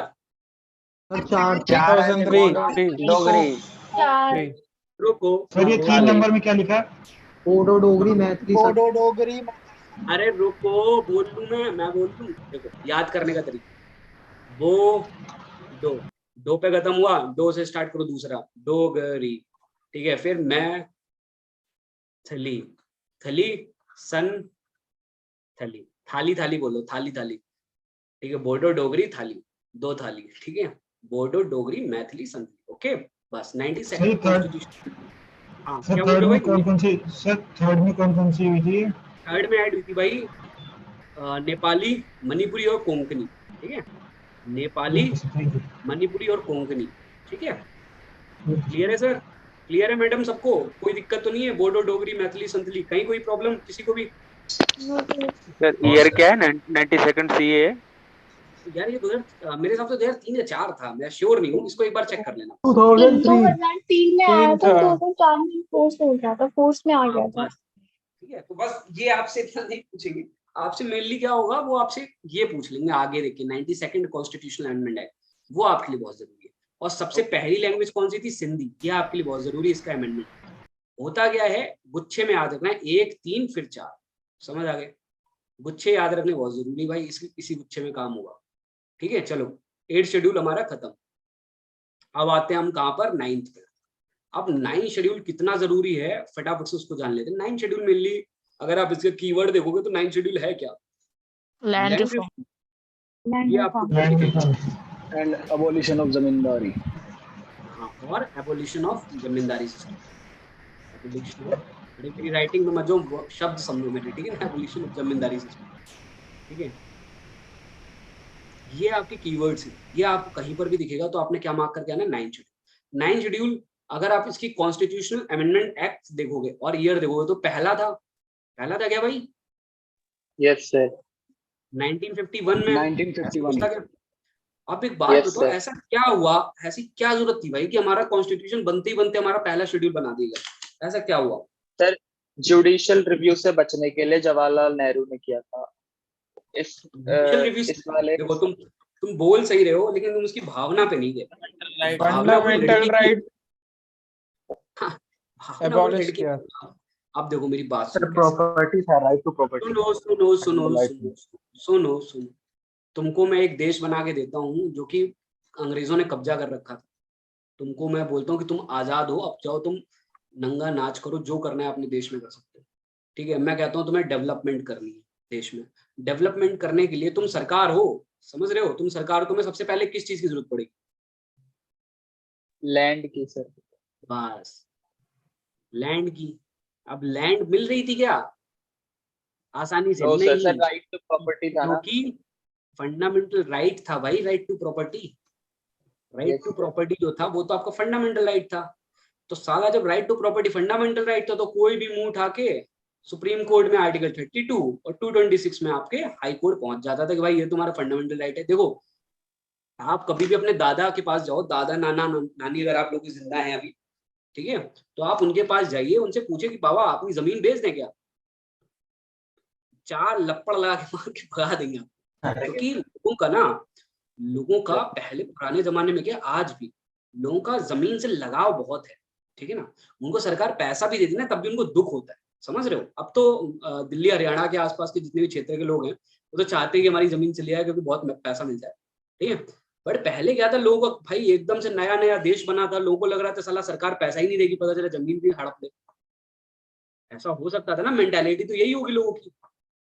तो भाई ये दिमाग में था कि भाई डेवलपमेंट करनी है, देश हमारा नया नया बना है, हमें रोड बनाने हैं, इंफ्रा बनाना है, खड़ा करना है, ठीक है, सब कुछ करना है, तो भाई जगह चाहिए ना सबसे पहले। तो इसी वजह से लैंड रिफॉर्म्स और abolition of zamindari system start हुए थे। जमींदारी सिस्टम देखो, अगर आप लोगों में से कोई है जमींदारी खानदान से, आप में से कई लोग होंगे बिहार से, ठीक है, बिहार में, यूपी में, पूर्वांचल यूपी में, आप लोगों को पता होगा कि जमींदारी सिस्टम में क्या होता था। पूरे गांव की एक जमीन किसी एक इंसान के पास होती थी, वो सब मजदूरों से काम कराता रहता था और मारता अलग से था, खाना भी अच्छे से नहीं देता था, पैसे भी अच्छे से नहीं देता। ठीक है, समझ रहे हो। तो ये तब बहुत बड़ी रिक्वायरमेंट थी हमारे देश के लिए, भाई हमें सबसे पहले तो जमीन चाहिए, हर चीज के लिए जमीन चाहिए। पैसा तो चाहिए ही चाहिए, लेकिन जमीन तो चाहिए ना, पैसे क्या करोगे। ओके, तो बस इसलिए आया था सबसे पहली कॉन्स्टिट्यूशनल अमेंडमेंट एक्ट 9 शेड्यूल को लेकर आई। समझ आ गया? ठीक है, इतनी कहानी बस मैंने इसलिए बताई ताकि आप किसी से कोई पूछ ले आपसे तो बता दो कि भाई ये हमारी बेसिक जरूरत थी, जमीन हमें बहुत जरूरी थी, इसलिए हमने क्या किया, 9 शेड्यूल ऐसा बनाया, 9 शेड्यूल बनाया ऐसा कि भाई वो क्या हो, जुडिशियल रिव्यू, जुडिशियल रीच से बाहर हो, कि भाई जो हम 9 शेड्यूल में जाके कोई एक्ट डाल दें वो जुडिशियल रिव्यू से बाहर हो जाए, कि भाई उस पर कोर्ट नहीं जा सकते हो आप, कोर्ट इसमें इंटरफेयर ना कर सकते हो। कोई प्रॉब्लम है किसी को भी यहाँ तक? बोलो। नो सर, इसमें अभी एक नया रूल आया ना कि अगर वो फंडामेंटल राइट्स को वायलेट करता है तो आप सुप्रीम कोर्ट जा सकते हैं। 2007 में शायद। सारे सुनो लाडले, सुनो बता रहा हूँ। नहीं, ये तो गोलकनाथ में ही हो गया था।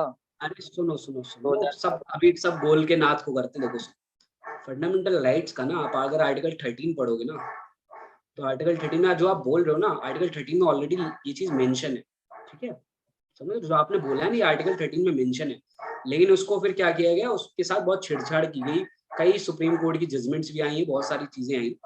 पहले क्या था, इसको जुडिशियल रिव्यू की रीच से बाहर रखा गया था, लेकिन फिर एक कोर्ट ने ना, सुप्रीम कोर्ट ने एक जजमेंट में बोल दिया था, मैं जजमेंट का अभी उनको नाम नहीं याद है, मैं आपको याद आती बता दूंगा। ठीक है, उस जजमेंट में ये बोला था कि नहीं भाई, 9 शेड्यूल में आप कुछ भी डाल के ऐसा नहीं कर सकते कि वो 9 शेड्यूल में डाल दिया तो अब आप जुडिशियल रिव्यू से बाहर हो गए, ऐसा नहीं है, ठीक है ना। तो अगर आपसे अभी की स्टेटमेंट पूछता है, अगर पूछ ले कि 9 शेड्यूल में अगर आप कोई एक्ट डालते हो तो वो क्या जुडिशियल रिव्यू की रीच में आएगा, तो उसका आंसर क्या लिखोगे आप, बोलो। हाँ, ठीक है, समझ आ गया? कोई प्रॉब्लम है? यस पक्का समझ आ गया? बोलो भाई फटाफट से, मैं गला फाड़ रहा हूँ जैसे गर्मी लग रही है मेरे को, बोलो समझ आ गया? ठीक है, हाँ। तो फंडामेंटल, ये आप आर्टिकल 13 के पहुंचेंगे ना, फंडामेंटल राइट्स पढ़ा रहा हूँ तो बता दूंगा आपको बहुत डिटेल में, इसमें कोई टेंशन नहीं लेना, ठीक है, हो जाएगा। चलो इसके बाद आते हैं अपन, ओह सॉरी, हाँ। तो हमारा शेड्यूल 9 तक क्लियर है भाई, सबको कोई प्रॉब्लम तो नहीं है, बोलो। शेड्यूल 10 पे आते हैं भाई। शेड्यूल 10 है एंटी डिफेक्शन लॉ। जब महाराष्ट्र वाला केस देखोगे, महाराष्ट्र का असेंबली वाला चल रहा है ना मसला सुप्रीम कोर्ट, ठीक है, इसको करंट अफेयर से रिलेट कर सकते हो। देखो, इसको हम सस्ती सरल गरीबों की भाषा में बोलते हैं आयाराम गयाराम केस। सुना है किसी ने? Yes sir. उसमें क्या था, एक भाई साहब थे हरियाणा के, उन्होंने एक दिन में शायद 24 आवर्स में या फिर 72 आवर्स में 3 बार पार्टी बदल दी सर। एक दिन में 24 घंटे में एक दिन बदली थी, 24 आवर्स के अंदर उन्होंने 3 बार पार्टी बदली थी, एग्जैक्ट नहीं याद है मुझे, ठीक है। देखो, अब आप देखो एक बात बताओ, आप में से कई लोग हो जो सिर्फ मोदी के नाम पे वोट देते होंगे, हो कि नहीं हो? आपकी फैमिली बीजेपी की आइडियोलॉजी पे बीजेपी के कैंडिडेट को वोट देती है जाके, वो अपने क्षेत्र के लोग को नहीं देखती, वो चाहे जितना चूते हो, ठीक है ना। आप MP MLA को अगर किसी को वोट दे रहे हो, आप बहुत कम ऐसे लोग होंगे जो उसको देखेंगे नहीं यार हमारी कास्ट का है या फिर ऐसा कुछ है, वो सिर्फ आइडियोलॉजी मैच होती है। अगर वो दिख रहा है कि राइट विंग का है तो आप उसी MP को वोट दे के आओगे। मेन चेहरा किसको? मोदी को, मेन बीजेपी की आइडियोलॉजी को वोट कर दोगे। अब बताओ एक बात, ये कोई XYZ बंदा है, ये टिकट लिया था बीजेपी से, ठीक है, आपने बीजेपी की जो वो है, मतलब जो क्या बोलते हैं इसको, राइट विंग है, राइट आइडियोलॉजी है इनकी आइडियोलॉजी, उसके बेसिस पे इनको वोट किया। अब ये महाराज क्या करते हैं, जैसे ही इलेक्शन जीतते हैं ये पार्टी बदल लेते हैं, आप में चले जाते हैं। तो आपके साथ क्या हुआ, मतलब ये आप पार्टी नहीं, आपके साथ क्या हुआ, तुम्हारे साथ क्या हुआ, बोलो। धोखा। पब्लिक के साथ क्या हुआ? पब्लिक की लगा देगी लंका। पब्लिक ने तो भाई कुछ और समझ के वोट दिया था ना सर, वो आपके साथ गया। हाँ, क्या बोल रहे हैं, चलो कोई नहीं, देखो ठीक है, पब्लिक के साथ धोखा हो गया ना भाई, कि हमने किसी को मैंडेट दिया था इस वजह से कि वो हमारी आइडियोलॉजी से मैच होता था। अब तो यहाँ पे साला गेम ही पलट गया, ठीक है। तो बस इसी वजह से मान के चलो कि एंटी डिफेक्शन लॉ लाना बहुत जरूरी हो गया था। फिर सुप्रीम कोर्ट अब शेड्यूल 10 के थ्रू एंटी डिफेक्शन लॉ आया गया कि भाई अगर आप ऐसा कुछ करते हो, इसके भी देखो, इसके क्या है, कुछ एक्सेप्शंस हैं। अगर कोई मुझे बता सकता हो तो बता सकता है। जैसे मान लो कल की डेट में मेरी एक XYZ पार्टी थी, अगर मैं अकेला जाता किसी और पार्टी में तो मेरे खिलाफ एंटी डिफेक्शन लग सकता था। लेकिन मान लो 100 लोगों की पार्टी थी, कितने लोग इस वाली पार्टी में, वाई पार्टी या फिर Z पार्टी में चले जाएं कि उसमें 2/3 चले जाएं, 2/3 और 2/3 more than 50%। बस तो जैसे महाराष्ट्र में शिवसेना के साथ हुआ, 2/3 अगर मेंबर इस वाली पार्टी में चले गए तो वो क्या हो जाएगा, फिर क्या हो जाएगा, एंटी डिफेक्शन में नहीं आएगा, ठीक है, एक्सेप्शन में आ जाएगा। अब आपको हाँ 2/3 मेजोरिटी पार्टी की नहीं, मतलब जो जीते हुए कैंडिडेट है उनकी में, ठीक है। आप देखो, सुनो मेरी बात, दूसरी चीज समझना, एक और एक्सेप्शन है।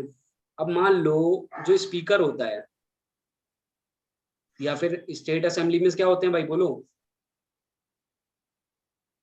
स्पीकर ही तो होता है, स्पीकर, ठीक है।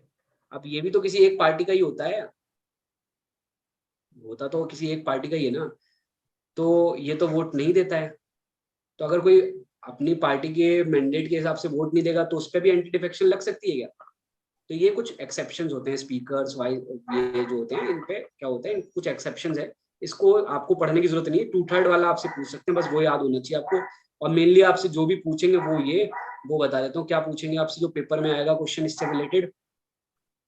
भैया 1/3 भी तो होता है, 1/3 अगर स्प्लिट हो जाता सर ये आ सकता है कि 15% से ज्यादा मिनिस्टर नहीं बन सकते लोकसभा के। हाँ ठीक है, 15% वो आ सकता है, बिल्कुल आ सकता है 15% ना। और वो किस कॉन्स्टिट्यूशनल अमेंडमेंट के थ्रू हुआ तो वो भी पूछेंगे आपसे, ठीक है। आप सुनो, 91st कॉन्स्टिट्यूशनल अमेंडमेंट। शाबाश, ठीक है। और आपसे ये भी पूछ सकते हैं लोकसभा की जो सीट्स हैं वो 545 है कि 552 है, अभी बताओ। सर 545 है। 45 552 है बट 543 अभी प्रेजेंट में वो। बस अब मैं आपको जो क्वेश्चन ये फ्रीज कर रखा है कोई एक, कब तक के लिए फ्रीज है ये 552 वाला? ये इलेक्शन 2026 तक के लिए, 2026 तक के लिए। बस इतना पता होना चाहिए आपको, ठीक है ना। लोकसभा की सीट 2026 तक के लिए फ्रीज है, उसके बाद वो बढ़ सकती है, ठीक है। चलो छोड़ो एंटी डिफेक्शन लॉ। अब देखो 52nd constitutional amendment act 1985, 5 into 2 करोगे तो सीधा आएगा 10th शेड्यूल, बस बात खत्म। Anti defection law 52nd constitutional amendment में 10th शेड्यूल में है भाई, और इसका अमेंडमेंट हुआ कब तक? 1985, ठीक है। एंटी डिफेक्शन लॉ से कौन सा शेड्यूल डील करता है? शेड्यूल 10। कौन सी कॉन्स्टिट्यूशनल अमेंडमेंट थी? 52nd, दैट्स इट, खत्म। ओके बस, और कुछ नहीं आएगा आपसे। और जो पूछेंगे वो करंट अफेयर से रिलेटेड क्वेश्चन पूछ सकते हैं कि अभी कुछ चल रहा है क्या महाराष्ट्र वाराष्ट्र का, वो बस, और कुछ नहीं। अगर उसके ऊपर कोई जजमेंट आएगी तब, अभी कुछ नहीं चल रहा है, नहीं पूछेंगे। अब आगे भाई शेड्यूल 11 में, बोलो भाई शेड्यूल 11 पंचायत।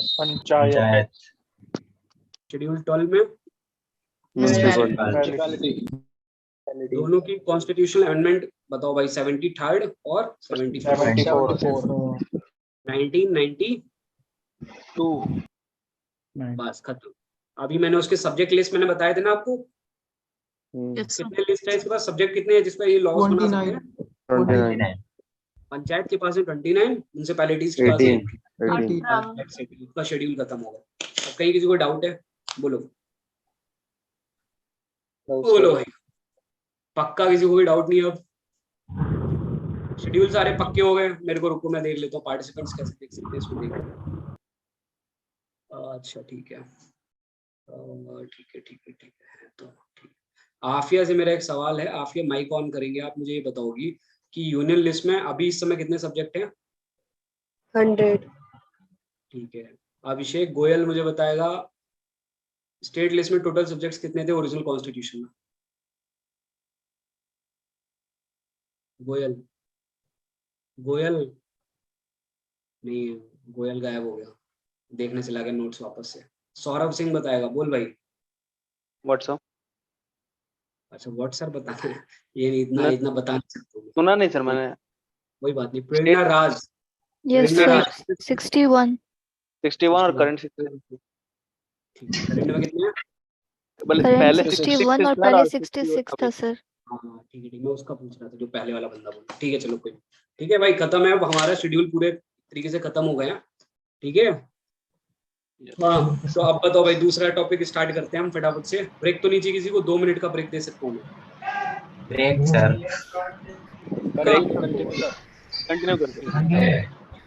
कंटिन्यू अब हम करते हैं, देखो हमने क्या कवर कर लिया है, प्रीएम्बल एक तरीके से। प्रीएम्बल का देखो मैं अभी वापस से एक बार जब क्लास खत्म करूंगा ना, मैं वापस से प्रीएम्बल के ऊपर कुछ क्वेश्चन बता दूं, क्योंकि तब मैं बहुत फ्रस्ट्रेट हो गया था, तो मेरे दिमाग से काफी सारी चीजें स्किप हो गई। ठीक है मैं बता दूंगा, अब मेरा बढ़िया चल रहा है मेरा दिमाग, ठीक है। फंडामेंटल राइट्स सॉरी प्रीएम्बल हो गया है और हमने कर लिए हैं शेड्यूल्स पूरे, ठीक है। अब हम बढ़ेंगे किसकी तरफ? फंडामेंटल ड्यूटीज की तरफ। इसमें क्वेश्चन जैसे बनते हैं वो फटाफट से देखो। फंडामेंटल ड्यूटीज मेनली क्या है? क्या ओरिजिनल कॉन्स्टिट्यूशन का पार्ट थी? सबसे पहला क्वेश्चन, ओरिजिनल कॉन्स्टिट्यूशन में थी फंडामेंटल ड्यूटी? नहीं। लिखते जाओ फटाफट से, एक यही क्वेश्चन बनेंगे जो गिने चुने बता रहा हूँ।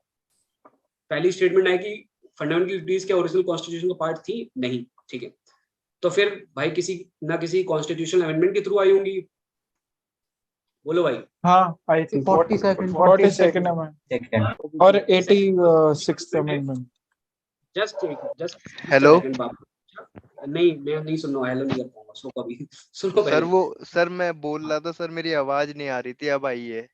अच्छा क्या हो गया था? मतलब सर वो मैंने दोबारा ज्वाइन करा है, वो लीव करके। अच्छा कोई बात नहीं सर मैं नोट्स देखने नहीं गया था।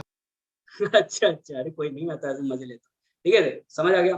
किसी कॉन्स्टिट्यूशनल अमेंडमेंट के थ्रू आया भाई 1976, ठीक है भाई। तो फिर अगर किसी अमेंडमेंट के थ्रू आया है, फंडामेंटल ड्यूटीज भाई कहीं ऐड हुई है, तो वो किस आर्टिकल में ऐड हुए थे भाई? 51A में, ठीक है 51A में, ठीक है। तो अब ये कुछ ऐड हुआ है कहीं से, तो किसी ने कुछ कमेटी ने रिकमेंड किया होगा ना इसको। सिंह कमेटी। सॉरी देखो मैं बहुत तेज लिख रहा हूँ, मेरे शब्दों में जाना, मेरी राइटिंग नहीं। सोरेन सिंह कमेटी, ओके खत्म। कितने टाइप के क्वेश्चन हो गए? 1 2 3 4 हो गए। चलो और देखते हैं। इसके बाद राइट टू वोट। 86। एक मिनट अभी रुको। राइट टू वोट आपकी फंडामेंटल ड्यूटी है क्या? वो तो फंडामेंटल राइट है। सॉरी वोट करना, वोट कास्ट करना आपकी फंडामेंटल ड्यूटी है क्या? No sir. नहीं है। नहीं। No sir. ये क्वेश्चन सबसे ज्यादा पूछते हैं, ठीक है, कि वोट कास्ट करना आपका इलेक्शंस में है, ये आपका फंडामेंटल ड्यूटी है क्या? नहीं। ओके चलो अब आपसे पूछ लेगा भाई जब ये 42nd कॉन्स्टिट्यूशन अमेंडमेंट के थ्रू फंडामेंटल ड्यूटीज ऐड हुई तब कितनी ड्यूटीज ऐड हुई थी? तो वो आपको पता होनी चाहिए 10, ठीक है। लेकिन अगर आपसे पूछते कि अभी करंट में कितनी फंडामेंटल ड्यूटीज है तो आपको पता होनी चाहिए 11। यानी कि +1 कहीं से आई ना, तो वो किस कॉन्स्टिट्यूशनल अमेंडमेंट के थ्रू आई भाई? 86 2002। बस ठीक है। अब ये इस ड्यूटी का मतलब क्या है ये कौन सी ड्यूटी? 21 से हटा के 18 साल एज कर देंगे वोटिंग एज। अच्छा सर एजुकेशन के लिए एजुकेशन के लिए जितने कॉन्फिडेंस में लड़का बोला था ना, आधे कंफ्यूज हो गए होंगे कि हमने ही तो गलत नहीं पढ़ा, ठीक है, इतने कॉन्फिडेंस के साथ। चलो 82nd कॉन्स्टिट्यूशनल अमेंडमेंट 2002, ओके, ये थी आपकी 11th फंडामेंटल ड्यूटी, ठीक है। अब देखो अब आपसे और कैसे क्वेश्चन बनेगा भाई, स्पीड तेज हो सकती है, समझने की कोशिश करना, ठीक है। देखो इसके अलावा आपसे क्वेश्चन बनेगा कि भाई और कौन कौन सी, जस्ट अ सेकंड, हाँ तो 10 थी भाई। अब 10 के नाम पूछ सकते हैं। मेरे को एक वो क्लास में है कि नहीं, मुझे किसी ने याद कराने का तरीका बताया था, बहुत इजी था, लेकिन वो आप लोगों को बता नहीं सकता। बताऊंगा मैं इसको ना, बहुत तरीके से बताऊंगा सर, बता दो। अभी नहीं बता सकता हूँ यार, थोड़ा सा क्लास में ना, मैं बताऊंगा, कभी बात बताऊंगा। फंडामेंटल ड्यूटीज का ना एक मतलब पूरा तरीका है इसको याद करने का, मैं कल बताता हूँ आप लोगों को, अच्छे से एक्सप्लेन कर दूंगा। ठीक है, जब रिकॉर्ड नहीं हो रही होगी क्लास। अब आपको देखो फंडामेंटल ड्यूटीज याद रखनी है सारी की सारी जितनी है। अब 1 मिनट का समय दो जरा मुझे, बस मैं वो चीज शेयर करता हूँ जो मुझे चाहिए। Just a second please. अब मेरे में थोड़ी सी स्पीड आ रही है, आ जा भाई स्पीड। मेरी शेयर हो रही है ना, स्क्रीन दिख रही है आप लोगों को? यस सर, दिख रहा है। सीख रहा हूँ मैं, सीख रहा हूँ। हाँ, सर ये आ देखो गया। क्या हुआ? अब तो आ गया सर, अब तो आ गया पूरा। नहीं अभी थोड़ा सा समय लगेगा मुझे। देखो fundamental duties mainly, fundamental duties से जो सबसे बेसिक क्वेश्चन था वो हम भूल गए थे, रशिया ली कहाँ से गई, ठीक है। फिर आपसे एक क्वेश्चन पूछ सकता है भाई डीपीएसपी कहाँ से ली गई है, तो वो आपको पता होना चाहिए कहाँ से ली गई है। आयरलैंड। देखो हमने कॉन्करेंट लिस्ट कर ली, लेकिन हमने कभी ये किया कॉन्करेंट लिस्ट ली कहाँ से गई है? ऑस्ट्रेलिया से। रेसिडुअरी पावर्स भी कनाडा से लिए, है ना। और क्या बोल रहे हो, रेसिडरी? सर हाँ, वो कनाडा से लिए। चलो ठीक है। और फेडरल स्ट्रक्चर कहाँ से लिया है? फेडरल भी सर कनाडा से लिया, और सर ऑफिस ऑफ गवर्नर भी। शाबाश। और वाइस प्रेसिडेंट का ऑफिस कहाँ से लिया गया? Sir US. शाबाश। देखो वही चीज जो मैंने बताई आपको, 10 फंडामेंटल ड्यूटी थी पहले। और हाँ एक चीज स्किप कर दी थी, पार्ट 4A, ठीक है ना, पार्ट 4A में ऐड हुई थी। ये तो मतलब बेसिक है, आप लोग कर ही ले आते, लेकिन मैं बता रहा हूँ इसलिए मैंने खोला था। देखो अब ये आपके सामने कुछ फंडामेंटल ड्यूटीज लिखी हुई। अब आपको ये पढ़ने का समय दे रहा हूँ मैं, थोड़ा सा काम करता हूँ, इसको छोटा कर देता हूँ ताकि आप लोगों को दिख सके ना, और थोड़ा सा बड़ा कर देता हूँ ताकि दिखे। हाँ ये अब आपके सामने विजिबल है। अब आपके पास मैं दे रहा हूँ आपको 2 मिनट का समय, तसल्ली से। दिख रहा है सबको, विजिबल है? यस सर, दिख रहा है। क्या बोल रही है? सर हम जूम भी कर सकते हैं, विजुअल नहीं हो। अच्छा जूम कर दूं? चलो जूम कर सकते हैं, ऑटोमेटिकली कर सकते हैं सर, हम अपने आप कर सकते हैं। हाँ तो आप लोग बहुत टेक्निकल बंदे हो, आप लोग कर सकते हो। देखो भाई अच्छे से देख लो, अच्छे से, एक एक वर्ड मैं देखो हमेशा बताता हूँ, फंडामेंटल ड्यूटीज का तरीका क्या है कि इनको ना अपने लिखने के ऊपर टाइम वेस्ट मत करना, लिखने की जरूरत नहीं है किसी को, ठीक है। इनको क्या करो आप, इनका प्रिंट निकलवा लो, जहाँ पे पढ़ते हो जहाँ पे भी सोते हो ना वहां ये पे इनको निकल अच्छा चिपका ऑलरेडी दो। सामने ठीक है, रखा है हाँ प्रिंट। ठीक है, ऐसे ही कॉपी करके चिपका के उसको अपने रख लो, डेस्क के आगे कहीं पे भी रख लो, और उसको 2-3 बार सुबह शाम देखो, आपको सारी याद हो जाएंगी। आपको एग्जैक्ट वर्ड याद हो जाएगा, एग्जैक्ट वर्ड मतलब जबान पे नहीं होना चाहिए, आपको दिख जाएगा कि यार ये मिसमैच हो रहा है, और उनमें से पूछेगा इनमें से 4 में से कौन सी फंडामेंटल ड्यूटी नहीं है। ओके, तो बस आपका काम हो जाएगा। 2 मिनट का समय दे रहा हूँ, पढ़ लो फटफट से, फिर हमारा फंडामेंटल ड्यूटी भी पानी पी के आता है।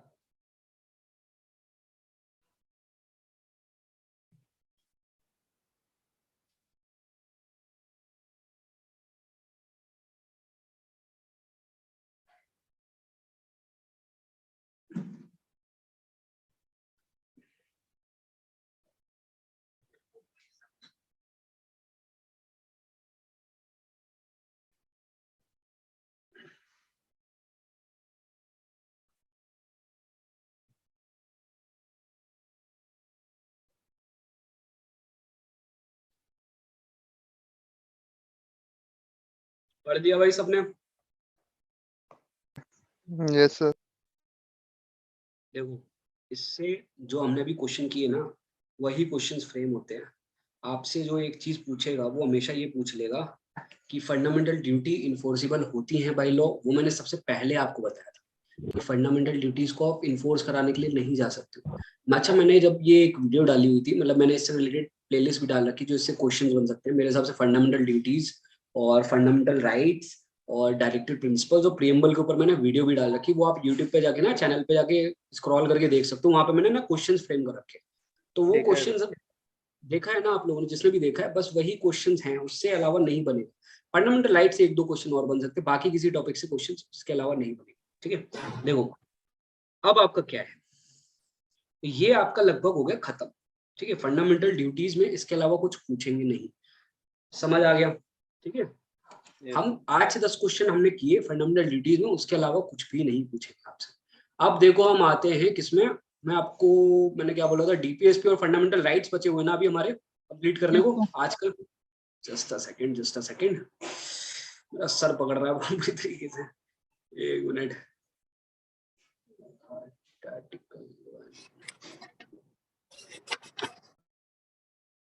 हाँ भाई, पढ़ लिया ना सबने? ठीक है सारा? Yes sir. ठीक है भाई, फंडामेंटल राइट्स पहुंच गए यहाँ तो डायरेक्ट हम इसमें नहीं डाल रखा। अच्छा, वो वाला आर्टिकल, चलो ठीक है, मैं खुद से ही बता देता हूँ आप लोगों को। जस्ट अ सेकंड,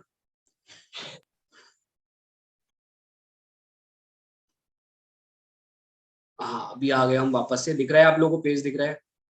स्पीड तो आ रहा है, समझ आ रहा है। ठीक है, अब देखो, अभी हम क्या करते हैं, आर्टिकल 1 से आर्टिकल 4 समझ लेते हैं। ठीक है, क्योंकि हम क्या कर रहे हैं, पार्ट वाइज चल रहे हैं, फिर फंडामेंटल राइट्स और फिर डीपीएसपी भी कर लेंगे। पहले हम कोशिश करेंगे डीपीएसपी करने का, ठीक है ना, क्योंकि डीपीएसपी हमारे लिए इजी पड़ेगा। ठीक, फंडामेंटल राइट्स में थोड़ा सा समय लगेगा। चलो पहले तो देखो आर्टिकल 1 में क्या लिखा है, कोई बताएगा मुझे? इंडिया क्या था? भारत और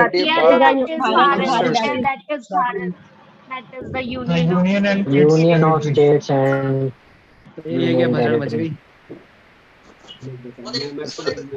सर इतना सब थोड़े ना लिखा है। सर आपकी थोड़ी सबकी आवाज आ रही है। छोड़ो, आप सुनो मेरी। सर आप बता दो। देखो, शांति। पहले तो आर्टिकल 1 से लेकर 4 तक, ठीक है, हमने क्या बताया है भाई, ये पार्ट 1 में है। ठीक है, पार्ट 1 में ये है। पहले पार्ट 1 में हमने क्या किया, यूनियन बनाया भाई और स्टेट्स बना दिए। मतलब एक देश बनाया, फिर उसके स्टेट्स बना दिए। देखो पार्ट समझने के लिए इजी बहुत है। जब हमने एक देश बना दिया तो हम क्या करेंगे, पार्ट 2 में क्या करेंगे, देश बन चुका है तो भाई देश में कुछ लोग रह रहे होंगे तो उनको क्या देंगे हम? सिटीजनशिप। राइट दे देगी, सिटीजनशिप ना देगी। पहले सिटीजन कौन देगा? राइट दे रही है एस्टेब्लिशमेंट। हाँ, अभी देखो सिटीजनशिप मिल गई, इसके बाद फिर मिलेगा भाई आप सिटीजन बन गए हो। देखो सुनो, समझने की कोशिश करो। मैंने अपनी कोचिंग खोली द क्रिएटिव एडुकेटर्स, फिर मेरे मैंने बनाया आपको मेंबर, आपने मुझे पे किया, जब आपने मेरे मेंबर बन गए मेरी कोचिंग के, ठीक है, फिर आपको मैंने कुछ प्रिविलेज दिए कि भाई मॉक फ्री मिल जाएंगे, आपको क्लासेस फ्री मिलेंगी, बोला क्लासेस के लिए पेड पैसा दिया है, तो वो मिल गए अभी फंडामेंटल राइट्स। अब जब फंडामेंटल राइट्स मिल गए, क्योंकि भाई देश बनाया तो देश के लिए कुछ मतलब कुछ होंगे ना, डायरेक्टिव्स भी तो होंगे कि वो देश ऐसे फंक्शन करेगा, सरकार ऐसे चलेगा। पार्ट 4 हो गया आपका directive principles of state policy, ठीक है। इसके बाद की कहानियां बेवकूफी भरी है। पार्ट 4A फंडामेंटल ड्यूटीज अभी हम करके आए हैं। इसके बाद आपका क्या है, बस इतना ही पूछेंगे आपसे। इसके बाद यूनियन वाला आ जाएगा, यूनियन एग्जीक्यूटिव्स आ जाएंगे, फिर स्टेट आ जाएगा, फिर ये आ जाएगा। कौन कौन से पार्ट आपके लिए जरूरी हैं जो आपके एग्जाम की पॉइंट ऑफ व्यू से जरूरी, वो बता दूंगा। चलो अभी बता देता हूँ। आर्टिकल 368 किस पार्ट में, बोलो भाई।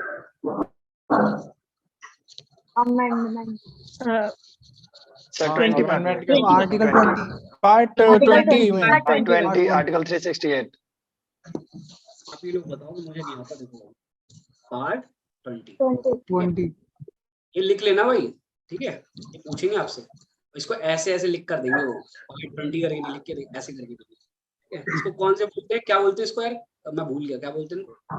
अमेंडमेंट ऑफ मुझे भी पता क्या होगा लड़कियों का, अमेंडमेंट बता रही हूँ। रोमन नंबर, हाँ रोमन नंबर, ठीक है। चलो इसके अलावा आपसे पूछेंगे इमरजेंसी प्रोविजंस, ठीक है, जो आप देखते हो कहाँ से कहाँ तक, बोलो। 352 से लेकर 360 तक सर, हर साल 4 के डिफरेंस में 3 की 16 क्या सर, पार्ट 8 पार्ट 18 अगर ठीक है, पार्ट 18 352 से 356 को 360। हाँ ये चीज आपको याद रखनी है। इनके कुछ पार्ट है जो आपसे पूछ सकते हैं, ठीक है। जैसे पार्ट 20 पूछ लेंगे आपसे, पार्ट 20 में क्या है, पार्ट 18 में भाई क्या है। इसके बाद आपसे पूछेंगे इलेक्शंस, जो आप देखते हो ना इलेक्शंस वाला पार्ट है, वो कौन सा पार्ट है, वो आपको पता होना चाहिए भाई। बोलो भाई इलेक्शन पार्ट 15 शाबाश। जो प्रेसिडेंट की पोस्ट दे रखी है वो किस पार्ट में दे रखी है बताओ। पार्ट 5 बस बढ़िया, ठीक है, हो गया। अब देखो हम फिर अपन अपने ओरिजिनल आर्टिकल 1 से लेकर 4 तक पहुंचते हैं, ठीक है। चलो हाँ देखो, अब आर्टिकल 1 में लिखा क्या चीज है, बहुत जरूरी चीज लिखी है, India that is what, Bharat union of states, union of states, union of. ये स्टेटमेंट आपसे सीधा पूछेंगे, ठीक है, सीधा स्टेटमेंट पूछेंगे। पहले तो कितने टाइप का भारत दे, मतलब इंडिया दे रखा है, 2 नाम दे रखे, इंडिया और भारत। सबसे पहली चीज आपको उसमें बहुत सारे देखेंगे, इंडियन दे देंगे, भारतीय दे देंगे, बहुत सारे नाम देंगे, लेकिन आपको याद रखना है इंडिया डेट इज भारत, ठीक है। इसके बाद shall be union of states, वहां पे फेडरेशन ऑफ स्टेट देंगे, बहुत सारी चीजें देंगे, लेकिन आपने क्या मार्क करके आना है, यूनियन ऑफ। अब देखो फेडरेशन ऑफ स्टेट्स क्यों नहीं है वहां पे मेंशन, हो सकता था भाई फेडरल स्ट्रक्चर है तो हम क्यों नहीं दे रखा वहां पे। यूनियन ऑफ स्टेट्स का मतलब क्या है सर, शादी करवा दूं तेरी sir, because India is not a result of an agreement. बस शाबाश, जिसने भी बोला बहुत बढ़िया। देखो फेडरेशन ऑफ स्टेट्स है अमेरिका में, यूएस में, ठीक है, यूएसए फॉलो करता है। वहां पे कितने स्टेट्स हैं मेरे हिसाब से, जो मुझे पता है 50 स्टेट्स। 50 है। आप कोई ये मत बोलना 50 शेड्स ऑफ ग्रे, ठीक है, 50 स्टेट्स हैं। चलो 50 शेड, अरे सॉरी 50 सर याद हो गया। हाँ ठीक है, 50 स्टेट्स हैं भाई यूएसए में, पूछ सकते हैं। यूएसए में सिटीजनशिप कैसी है भाई, क्योंकि वो प्रॉपर फेडरल सिटीजनशिप, एक सेंटर की और एक स्टेट की सिटीजनशिप है। सर हमने यूके से लिया है सिटीजनशिप तो। हाँ हमने यूके से लिया क्योंकि हमारे यहाँ सिंगल सिटीजनशिप। समझने की कोशिश करना, कंपैरेटिव स्टडी कर रहे हैं अपन। यूएस पे 50 है स्टेट्स, लेकिन ये क्या है, एक एग्रीमेंट था कि भाई चलो हम यूएस का पार्ट बन जाते हैं। तो वहां पे आप देखोगे कैलिफोर्निया की अलग सिटीजनशिप है, यूएस की अलग सिटीजनशिप, मतलब वहां पे डुअल सिटीजनशिप वाला कॉन्सेप्ट है। जम्मू एंड कश्मीर में है क्या ऐसा, पहले था क्या ऐसा 2019 से पहले? यस सिटीजनशिप तो Yes, एक ही sir. थी यस सर अब अरे नहीं फेंक दूंगा और नदी में गिरोगे। कौन बोला यस? पागल लड़की।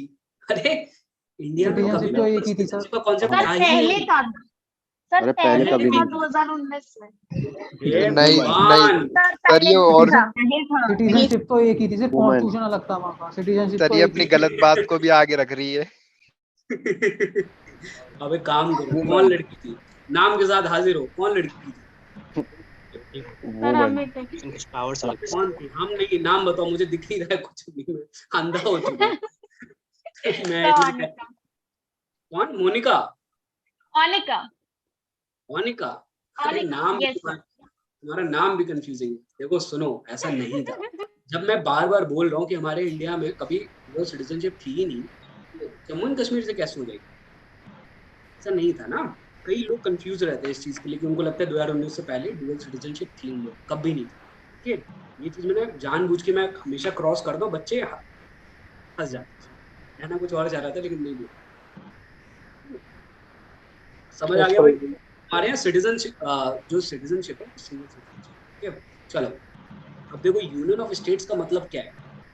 यूनियन ऑफ स्टेट्स का मतलब है ये हमसे सेसीड नहीं हो सकते। सेसीड मतलब कि कल की डेट में हैदराबाद, या फिर मेनली हैदराबाद की कहाँ की कैपिटल? आंध्रा की कहाँ की है? तेलंगाना? तेलंगाना की है सर। तेलंगाना कर्नाटक कौन बोला यार? बावले हो गए क्या सारे? कर्नाटक भी बोल रहा है भाई। चलो आंध्रा की अमरावती। देखो आंध्रा की अमरावती, चलो ठीक। कल की डेट में मान लो जो वो है ना ओवैसी साहब, ओवैसी साहब कल की डेट में बोल दें कि नहीं भाई, हम तो अपना जो हैदराबाद है वो हम क्या करते हैं, भारत से बाहर कर लेंगे, तो कर सकते हैं क्या? नहीं राजा है अभी। नहीं कर सकते No. सर अपन उतार के मारे जाएंगे, ठीक है? सर नहीं कर लेकिन सकते। ऐसा होता तो वो कर लेते, क्योंकि वो बड़े नहीं कर पाते। नहीं, अब नहीं भारत का कर पाते ना, कॉन्स्टिट्यूशन, हाँ भारत सर कर राज्य लेते। होगा सर। अभी थोड़े दिन पहले तो बचे हैं, कट्टे से निमट जाते।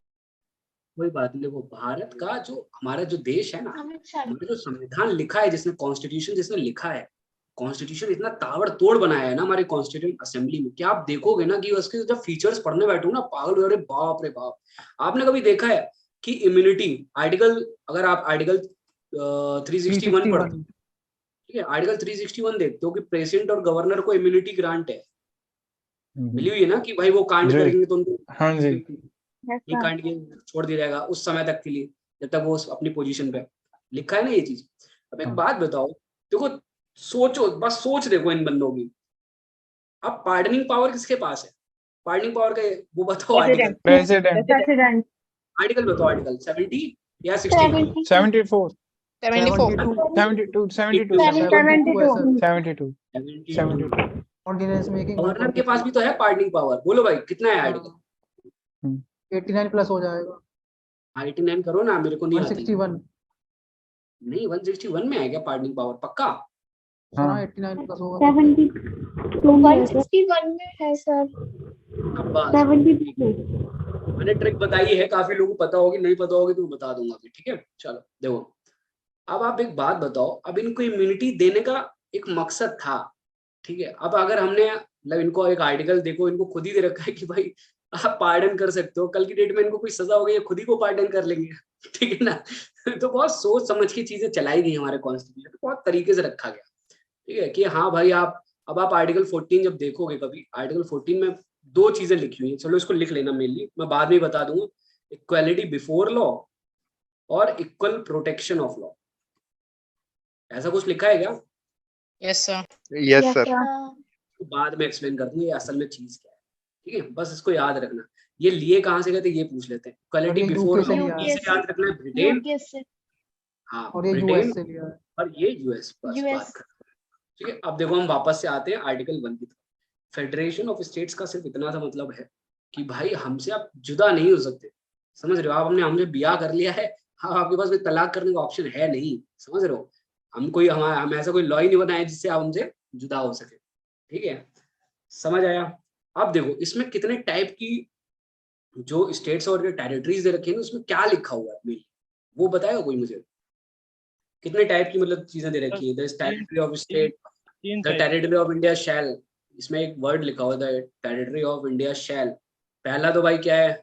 shall be territories of the state, Union territory or territory as may shall be be state, shall be territories of the may be acquired UTs. और थर्ड में क्या है? Acquired territories. acquired acquired जलवा देख रहे हो हमारे कॉन्स्टिट्यूशन का। कल की डेट में पाकिस्तान पे हम अगर बम फोड़ के उससे कुछ कब्जा कर लें तो वो कहाँ से आ जाएगी? अभी वही बताऊंगा। पीओके से अगर हम कुछ कब्जा कर लेते हैं, फिर कहीं से कुछ चाइना से तो अभी हम नहीं है, थोड़ा सा कम है, बट अगर कल की डेट में हम कहीं कुछ कब्जा करके कोई टेरिटरी सीड करते हैं, जो भी करते हैं, ठीक है, या फिर कब्जा कर लेते हैं, जो भी करते हैं वॉर के थ्रू, तो उसको किस आर्टिकल के थ्रू लाएंगे वो भी बता दूंगा। मैंने लिख ही दिया है वैसे तो, ठीक है। चलो, तो मेनली इसमें 3 चीजें लिखी हुई आर्टिकल 1 में। अगर आपसे बाई चांस पूछ ले तो आपको ये याद रखना है, जो टेरिटरी है ना इंडिया की, वो कंप्राइज किससे होती है? The territories of the states, ठीक है, एंड द यूनियन टेरिटरीज, और द टेरिटरीज क्या है भाई आगे में एक्वायर्ड, जो भी आगे सब जगह। चलो, तो ये है आर्टिकल 1, ठीक है। आर्टिकल 1 से आपसे सीधा क्वेश्चन यही पूछते हैं, India that is Bharat, okay. सबसे पहले इंडिया डेट इज भारत, ना हिंदुस्तान ना कुछ, डेट इज भारत। इसके बाद जो दूसरा क्वेश्चन बनेगा, shall be the union of states, not a federation of states, that's it, खत्म। अब आते हैं हम शेड्यूल सॉरी आर्टिकल 2 की तरफ। आर्टिकल 2 और 3 देखो, आर्टिकल 2 में हमने बात करी है कि हम कोई मान लो कल की डेट में एक ऐसा स्टेट पकड़ते हैं, जैसे पाकिस्तान का कराची है, जिसे आप मतलब पकड़ लोगे, चीजों को समझोगे। कल की डेट में हम कराची पे कब्जा लेना चाहते तो हम कर सकते हैं क्या? यस सर, कर सकते हैं कि नहीं, बोलो। यस सर, कर सकते हैं। वो किस आर्टिकल के थ्रू होगा? आर्टिकल 2 में ये चीज दे रखी है, ठीक है ना, ओके। यानी कि हम कोई भी फॉरेन टेरिटरी को एक्वायर कर सकते हैं, एडमिशन ऑफ द स्टेट, हाँ ठीक है, एडमिशन ऑफ द स्टेट, और या फिर कोई खाली पड़ी जगह को हम, हाँ यस सर, कोई खाली, मान लो कल की डेट में अंडमान के आसपास कोई एक आइलैंड बन जाता है एक नया, इंडिया ने उसको क्या किया, उसको अपना हिस्सा बनाया और अपने में जोड़ लिया। समझ आ गया? आर्टिकल 2 में मेनली बस इतनी सी चीज लिखी है। आर्टिकल 2 आपको कैसे याद रखना है? एडमिशन और एस्टेब्लिशमेंट ऑफ न्यू स्टेट्स, और उसके आगे आपको हमेशा एक चीज दिखेगी, ये फॉरेन टेरिटरी से रिलेटेड बात हो रही होगी, जो हमारे खुद के स्टेट्स हैं उनकी, ठीक है ना, फॉरेन बाहरी जो भी चीजें होंगी उन पर कब्जा करने की बात हो रही है आर्टिकल 2। आर्टिकल 3 में मेनली क्या बोलता है भाई, जो भी एग्जिस्टिंग स्टेट्स हैं और रिपेयर कर सकते हैं, उनको बढ़ाना या कम करना। सर सिक्किम को भी तो हमने करा था, फॉरेन टेरिटरी थी पहले, वो फिर अपने में एक्वायर करा था। दमन दीव, ठीक है, गोवा, बहुत सारी है, ठीक है ना, पुडुचेरी, सब फॉरेन टेरिटरी। सिक्किम, हाँ सिक्किम थी, ठीक है। अब देखो, alteration, increase, decrease area, increase area, name of diminish. देखो, हम एक स्टेट के साथ कुछ भी कर सकते हैं, पार्लियामेंट के पास ये पावर है नेम को अल्टर करने का। हाँ, अब जैसे आप लोगों को याद होगा, जो बिहारी हैं, बिहारी इन द हाउस, बोलो भाई, जोर से बोलो, बिहारी। सर बोलिए सर। बस बिहारियों को पता होना चाहिए थी। अब बिहार से झारखंड निकाल दिया, 2000, मध्य प्रदेश से छत्तीसगढ़ निकाल दिया, उत्तराखंड भी, पंजाब, हरियाणा, बॉम्बे से गुजरात, आंध्र प्रदेश से तेलंगाना।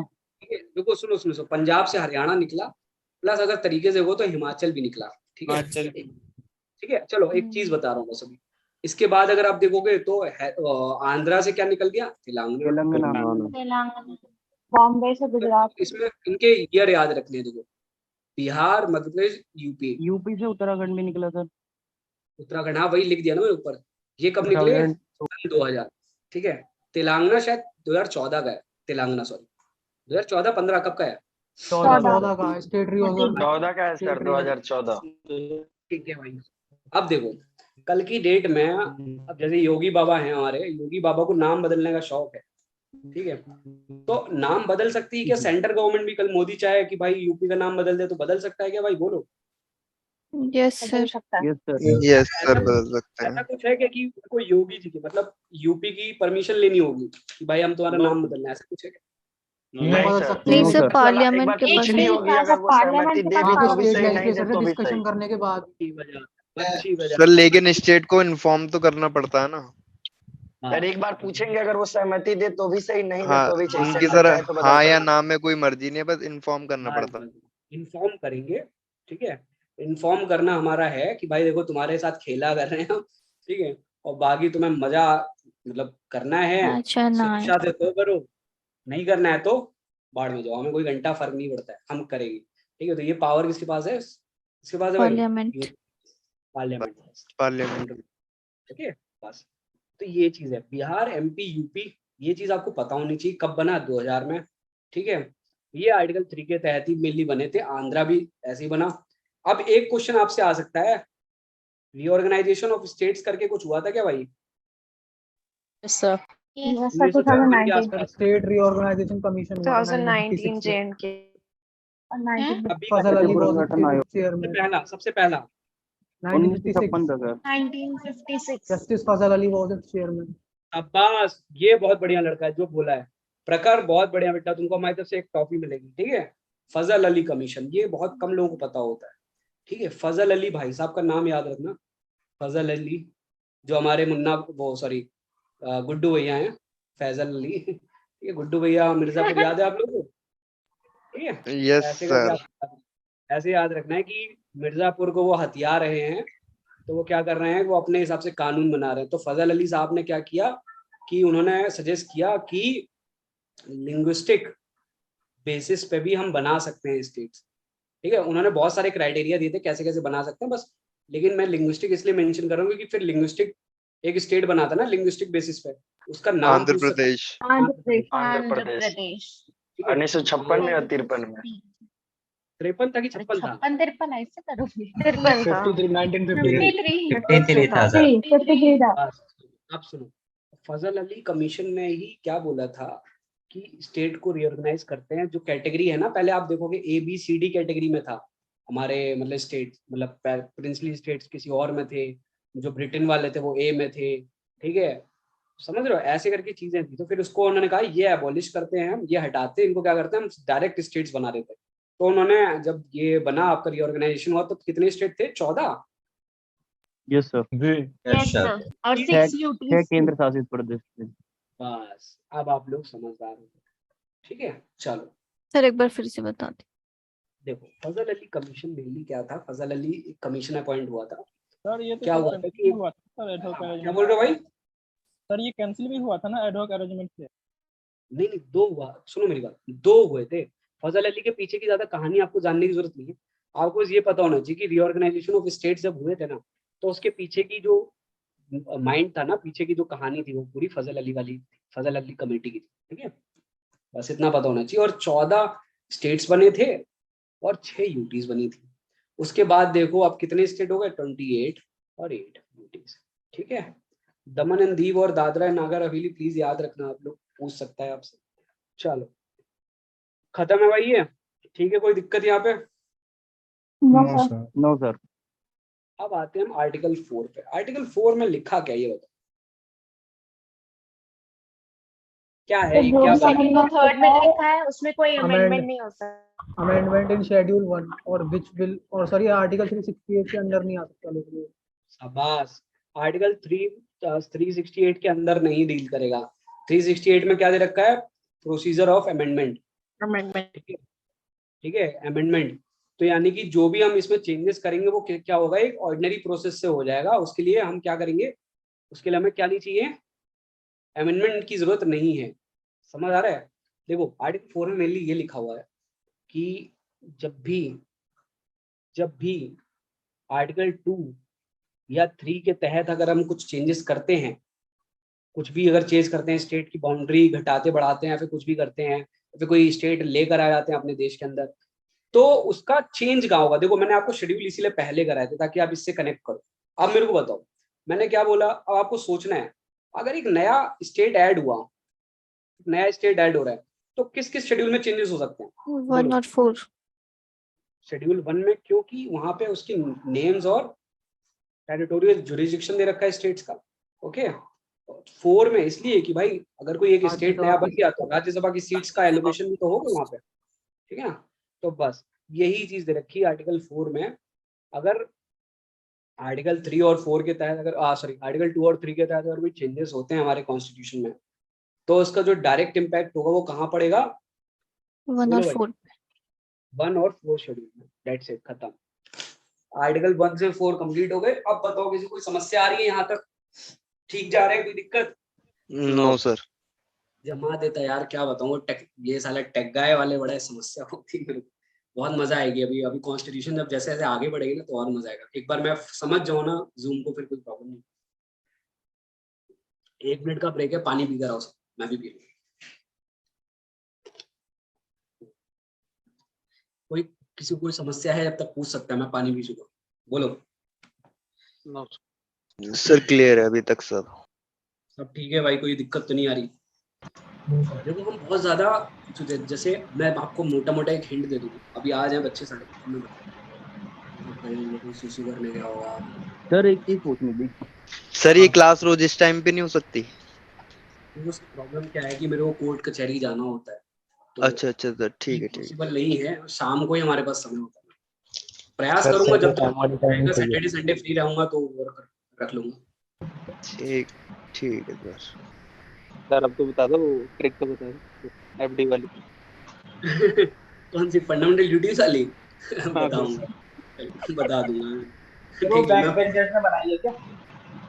चलो मैं, अच्छा हाँ, आपको एक चीज बताने भूल गया, मैंने एक आर्टिकल्स का बता रखा है आपको। आर्टिकल्स का बता, आ गए सारे? मिल गए सर, अभी मैंने वो देखी।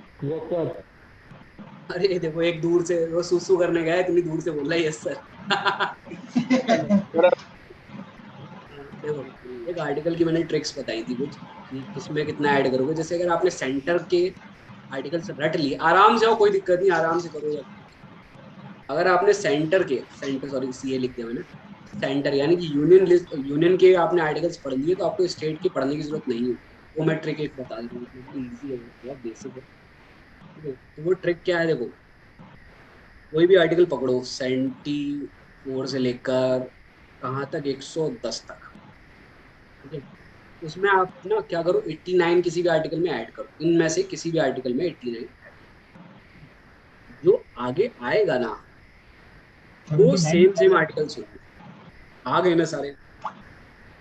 सर ये 79 लिखा है आपने, 74 लिखा है? 74 लिखा, 74, ठीक है। अब देखो इसको चेक करते हैं। आर्टिकल 74 में देखो क्या लिखा है, आप लोगों के पास कुछ भी है गूगल की करो, प्लस उसमें 89 ऐड करके देखो, 3 आया, ये 6 आया और ये 163। ठीक है। आर्टिकल 74 में ये चीज लिखी होगी, वही सेम चीज 163 में लिखी। मेरा ये वाला ऑर्डर कौन सा? देखो भाई को पीछे से ऑर्डर भेज रहा है, ठीक है। देखो अब सुनो, अब मेनली क्या है, बदलेगा क्या? जो बदलेगा, जैसे यहाँ पे अगर प्रेसिडेंट की बात हो रही होगी तो स्टेट वाले में बात हो रही होगी गवर्नर की। यहाँ पे अगर बात हो रही पीएम की, यहाँ पे हो रही होगी सीएम की। यहाँ पे अगर बात हो रही council of minister for the union, तो यहाँ पे बात हो रही है council of minister for the states. यहाँ पे बात हो रही होगी अटॉर्नी जनरल की, यहाँ बात हो रही होगी एडवोकेट जनरल की, ठीक है। बस बाकी कोई चेंजेस नहीं है, समझ आ गया? तो अगर आपने स्टेट सेंटर के आर्टिकल्स पढ़ लिए तो आपको स्टेट के पढ़ने की जरूरत नहीं है। सर प्लीज रिपीट कर दो, सुना नहीं। चलो देखो बताता हूँ। आर्टिकल 74 से लेकर 110 तक किसी भी आर्टिकल में आपने 89 ऐड करना है। 74 से 110 तक किसी भी आर्टिकल में आपने 89 ऐड करना है। जो आएगा ना उसके बाद, जैसे मान लो अगर आपने 74 में 89 ऐड किया, तो आप आर्टिकल 74 जैसे पढ़ लो, एक बार पढ़ो, अभी 74 एक बार पढ़ो, फिर उसमें 89 ऐड करके 163 पढ़ो, सेम चीज होगी। फर्क कहाँ आएगा? जहाँ पे प्रेसिडेंट की बात हो रही वहां पे गवर्नर आ जाएगा, जहाँ प्राइम मिनिस्टर की बात हो रही वहां पे सीएम आ जाएगा, जहाँ council of minister for the centre आ रहा होगा वहां पे council of minister for the states आ जाएगा, जहाँ अटॉर्नी जनरल इंडिया का आ रहा होगा वहां पे advocate general for the states हो जाएगा। दैट्स इट, खत्म। ओके, अब चाहे हम नहीं मानते तो करके देखो। 110 में क्या दे रखा है? 110 में दे रखा है मनी बिल। Money bill. अब 110 में आप 89 ऐड करो भाई, कितना हो गया? 199। 199 में मनी बिल दे रखा होगा। इसमें सर सिर्फ 169 नहीं है, 169 को छोड़ के सारे हैं। हाँ 169 को छोड़ के सारे, ठीक है। इसमें क्या है, एबोलिशन और क्रिएशन ऑफ लेजिस्लेटिव काउंसिल और ठीक है, खत्म। अब देखो इसके बाद वाले भी बता देते, ये हो गया भाई, क्लियर है सबको? कैसा? अब देखो आगे का बता देता हूँ। अब आर्टिकल 112 से लेकर 123 24 तक, सी ना, इस आर्टिकल में 90 ऐड कर दो, फिर से वही चीज आ जाएगी। आर्टिकल 112 में देखो क्या दे रखा है, एनुअल फाइनेंशियल स्टेटमेंट, जिसको हम स्टेटमेंट जिसको हम गरीबों की भाषा में बोलते हैं बजट। और फिर यहाँ पे देखो 112 में 90 ऐड करके तो ये आएगा 202 ये आएगा ना, इसमें भी दे रखा होगा बजट, खत्म। आर्टिकल 1, 2, 3 में ordinance making power of president की होगी, तो यहाँ पे 213 होगी, ठीक है। Ordinance making power of, clear है? यस यस क्रॉस चेक कर लिया भाई सबने? बोलो भाई, क्रॉस चेक हो गया? Yes sir. ठीक है, अब देखो बस ये ट्रिक आपको याद रखनी है। आर्टिकल 124 में देखो सुप्रीम कोर्ट दे रखा है, तो आर्टिकल 214 में हाई कोर्ट दे रखा है, बस। तो सर 169 इन सब में अलग है, बाकी सब हाँ जैसे आपने बताया वैसे होगा। बस हो गया, समझ आ गया भाई? यहाँ तक कोई दिक्कत तो नहीं किसी को? No sir. हाँ कोई कुछ बोल रहा है, क्या बोल रहे हैं भाई? कोई कुछ बोल रहा था? नहीं हो, चलो देखो ये चीज हो गई, ठीक है। अब देखो, अब एक चीज और मैं बता दूं आप लोगों को, आप लोग तैयारी ठीक कर रहे हो? पहले तो मुझे जो मतलब जो हमारे बालक हैं हमको उनका पता है सबका, जो भी इस बैच में हो ना आप लोग, तो मैं आप लोगों के लिए एक सजेस्ट करूंगा आप लोगों को एक चीज। आपके एग्जाम के सिर्फ दिन बचे हैं 15 से 20, 15 दिन मेरे हिसाब से, 15 दिन मान के चलो, 5 से 12 के बीच की आपकी डेट है, ठीक है। और हमारी जो क्लासेस होंगी वो मेनली खत्म हो जाएंगी शायद 25, 26, कितनी तारीख है? 17 है क्या? Yes sir. 28 तक हम किसी भी हालत में खत्म कर देंगे, 27, 28 तक सारी क्लासेस कवर खत्म हो सर आप अपना पूरा पोर्शन करा दोगे ना तब तक? भाई कॉन्स्टिट्यूशन तो मैं कल हम 2 क्लास रख लेंगे, कल ही खत्म कर दूंगा। नहीं सर, मतलब ल्यूसेंट वगैरह जो आप बता रहे थे सब कुछ उसमें बता दो कि सब कंप्लीट हो जाएगा ना? भाई मैं बता दूंगा सारा, ठीक है। कुछ सब्जेक्ट्स हैं मेरे पास जो मेरे बहुत स्ट्रांग नहीं है, क्योंकि मेरे को बहुत समय हो गया यूपीएससी को ड्रॉप करे हुए, तो मैं उस चीज को मैं आपको हिंट दे दूंगा, बस वो क्या है, ठीक है। आप उसको पढ़ लोगे, वो उतना ज्यादा डीप में जाना भी नहीं होगा, ठीक है। और बाकी मैं करवा दूंगा, ल्यूसेंट भी ले लिए। हाँ ठीक है, ल्यूसेंट पे मार्क करवा दूंगा सब, ठीक है। अब देखो जो तो आप लोग जो एक बेसिक जिम्मेदारी बनती है वो ये बनती है कि इस ये जो पेपर है ना उसमें आपको एक चीज खाएगी बहुत, एम लिखना है। मैं क्या लिख रहा हूँ आज फालतू में। इस पेपर में आपको एक चीज जो सबसे ज्यादा परेशान करती है वो है नेगेटिव मार्किंग। वो है कितनी? 1/4, ठीक है। 1/4 नेगेटिव मार्किंग है। अब आप जब पहली बार पेपर देने जाते हो तो आपको सब सही लगता है उसमें कि अरे यार ये भी सही है, ये भी सही है, ये भी सही है, ये भी सही है, ठीक है। ये गलती मत करना। पहले जो DU LLB का एग्जाम होता था, देखो मैं अपनी बात बताता हूँ सीधे सीधे, तो DU LLB मैंने 17 में भी क्रैक किया था, 18 में भी क्रैक किया था, ठीक है। 17 में मेरा सेकंड कट ऑफ में था, मुझे कोई शर्म नहीं बताने में, ठीक है, क्योंकि मैंने तो पढ़ा ही नहीं था। 18 मेरा फर्स्ट कट ऑफ में था, बहुत ईजिली हो गया था, किया ही उतना था जितना मैं हो जाए एडमिशन। कभी भी एक दिन भी मैं नहीं पढ़ा ना, मैंने कभी DU LLB के पास्ट ईयर्स पेपर्स देखे थे, कभी कुछ नहीं देखा था, क्योंकि तब मैं यूपीएससी का एस्पिरेंट था, तो मेरे लिए बहुत ईजी थी सारी चीजें, ठीक है। बट अब चीजें बहुत कॉम्प्लिकेटेड हो गई, ठीक है। अब क्या है कि नंबर ऑफ एप्लीकेंट्स बहुत ज्यादा होगा, कल तक शायद आपके पास डेटा भी आ जाएगा, नंबर ऑफ एप्लीकेंट्स बहुत ज्यादा है इस बार ना। तो आपको एक चीज याद रखनी है कि निगेटिव मार्किंग से बचने का एक बहुत बड़ा सूत्र होता है, वो ये होता है कि प्रैक्टिस, ठीक है। प्रैक्टिस आपने कैसे करनी है वो बता दे रहा हूँ। दुनिया में किसी के भी मॉक ले लो, किसी के भी मॉक लो, मॉक से क्या होगा, मॉक से आपका हाथ बंधेगा। हाथ बंधने का मतलब है, मैं हमेशा सबको बोलता हूँ, तो मेरे बैच के स्टूडेंट्स, मैंने उनको हमेशा ये चीज बोली कि मॉक को ना, मॉक में आपके चाहे नंबर 200 आए, लेकिन अगर उसमें आपका एक भी निगेटिव नहीं है ना, तो वो मेरे लिए सुकून, क्योंकि आप ना अपनी वो जो होती है ना मन की इच्छाएं, उनको मारना सीख गए, ठीक है। मॉक का मतलब होता है कि हमें अपना निगेटिव से बचाना है अपने आप को ना।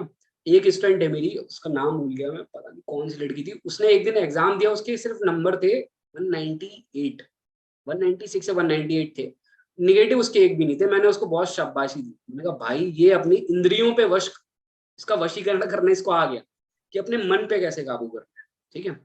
और ये आपको कौन सिखाएगा, ये सिर्फ आपको सिखाएंगे कौन, मॉक्स, ठीक है। तो भाई मॉक दुनिया में किसी के भी ले लेना। एक चीज और, फैकल्टी ऑफ लॉ में, एक मिनट सुनो, खत्म हो जाने मुझे। फैकल्टी ऑफ लॉ में 100-200 रुपए वाले मॉक बहुत हैं, ठीक है, लेकिन मैं उनको कभी भी रिकमेंड नहीं करता हूँ, कभी भी जिंदगी में उनको रिकमेंड इसलिए नहीं करता हूँ क्योंकि उनके खुद के लाले पड़े हुए थे एडमिशन के, वो सबको जानता हूँ मैं, जिनके मॉक्स होते हैं सबको जानता हूँ। उनके मॉक्स को आपको फॉलो नहीं करना, आप कोई भी ब्रांडेड मॉक्स फॉलो करो, ठीक है, कोई भी कहीं का भी ले लो मॉक। प्रयास ये करना जो मॉक लो वो बहुत ज्यादा डिफिकल्ट ना हो।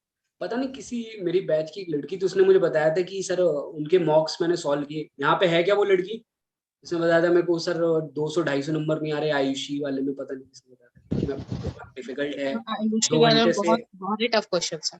हाँ कह रहे हैं 2 घंटे में भी सॉल्व नहीं हो रहे। देखो ये जो पेपर है ना, आप तो एसएससी वाले सेट कर दिया उन्होंने, मैं बता रहा हूँ, ये जो पेपर है ना, ये आपका सारा गेम है किसका पता है, कॉन्फिडेंस का। आपको कोई भी इन 25 दिनों में या 20 दिनों में ऐसी कोई भी चीज नहीं करनी जिससे आपका मोरल और कॉन्फिडेंस डाउन हो, ठीक है। यानी कि जो बहुत ज्यादा डिफिकल्ट मॉक्स बना रहे हैं उनसे दूर रहना है आपको, ठीक है, कोई एक्सवाइटेड कोई भी बंदा हो, ठीक है, क्योंकि उससे आपको ना आप डिप्रेस्ड हो जाओगे, यार मेरे तो ठीक है,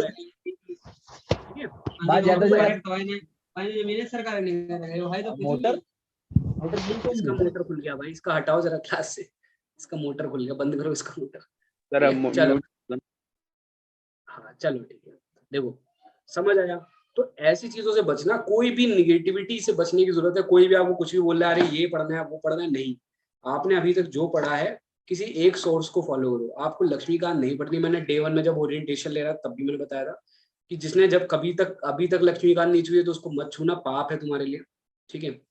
मॉक्स कर लेना, कहीं से भी ले लेना, ठीक है, मॉक्स लो, मॉक्स का फायदा बहुत मिलेगा आपको ना। मॉक्स में आपकी अपनी इंद्रियों पे कंट्रोल करना सीख जाओ। और अगर आप मॉक में 100 के 100 क्वेश्चन अटेम्प्ट करते हो तो मेरी नजर में आप चूतिया हो, ठीक है। कभी भी 100 के 100 क्वेश्चन अभी अटेम्प्ट करने की जरूरत नहीं, क्योंकि आपको 100 के 100 क्वेश्चन आते ही नहीं होंगे, ठीक है। पेपर में भी 100 के 100 करके आओगे, फिर आपके उसमें से 60 सही होंगे, आपका स्कोर आ रहा होगा 240, और 240 में 40 नेगेटिव हो गए, 200 आएगा, आपकी जिंदगी खत्म, एडमिशन होना नहीं 200 पर, ठीक है। तो ये चीज याद रखना, हमेशा क्या करना है, जितने क्वेश्चन आते हैं मॉक में, चाहे आपको 60 क्वेश्चन आते हैं, आप 60 सही करके छोड़ दो, समझ आ रहा है, छोड़ दो, वो आपके लिए सुकून होगा। आपको कॉन्फिडेंस बूस्ट होने लगा कि हाँ यार मेरे नेगेटिव तो नहीं होते।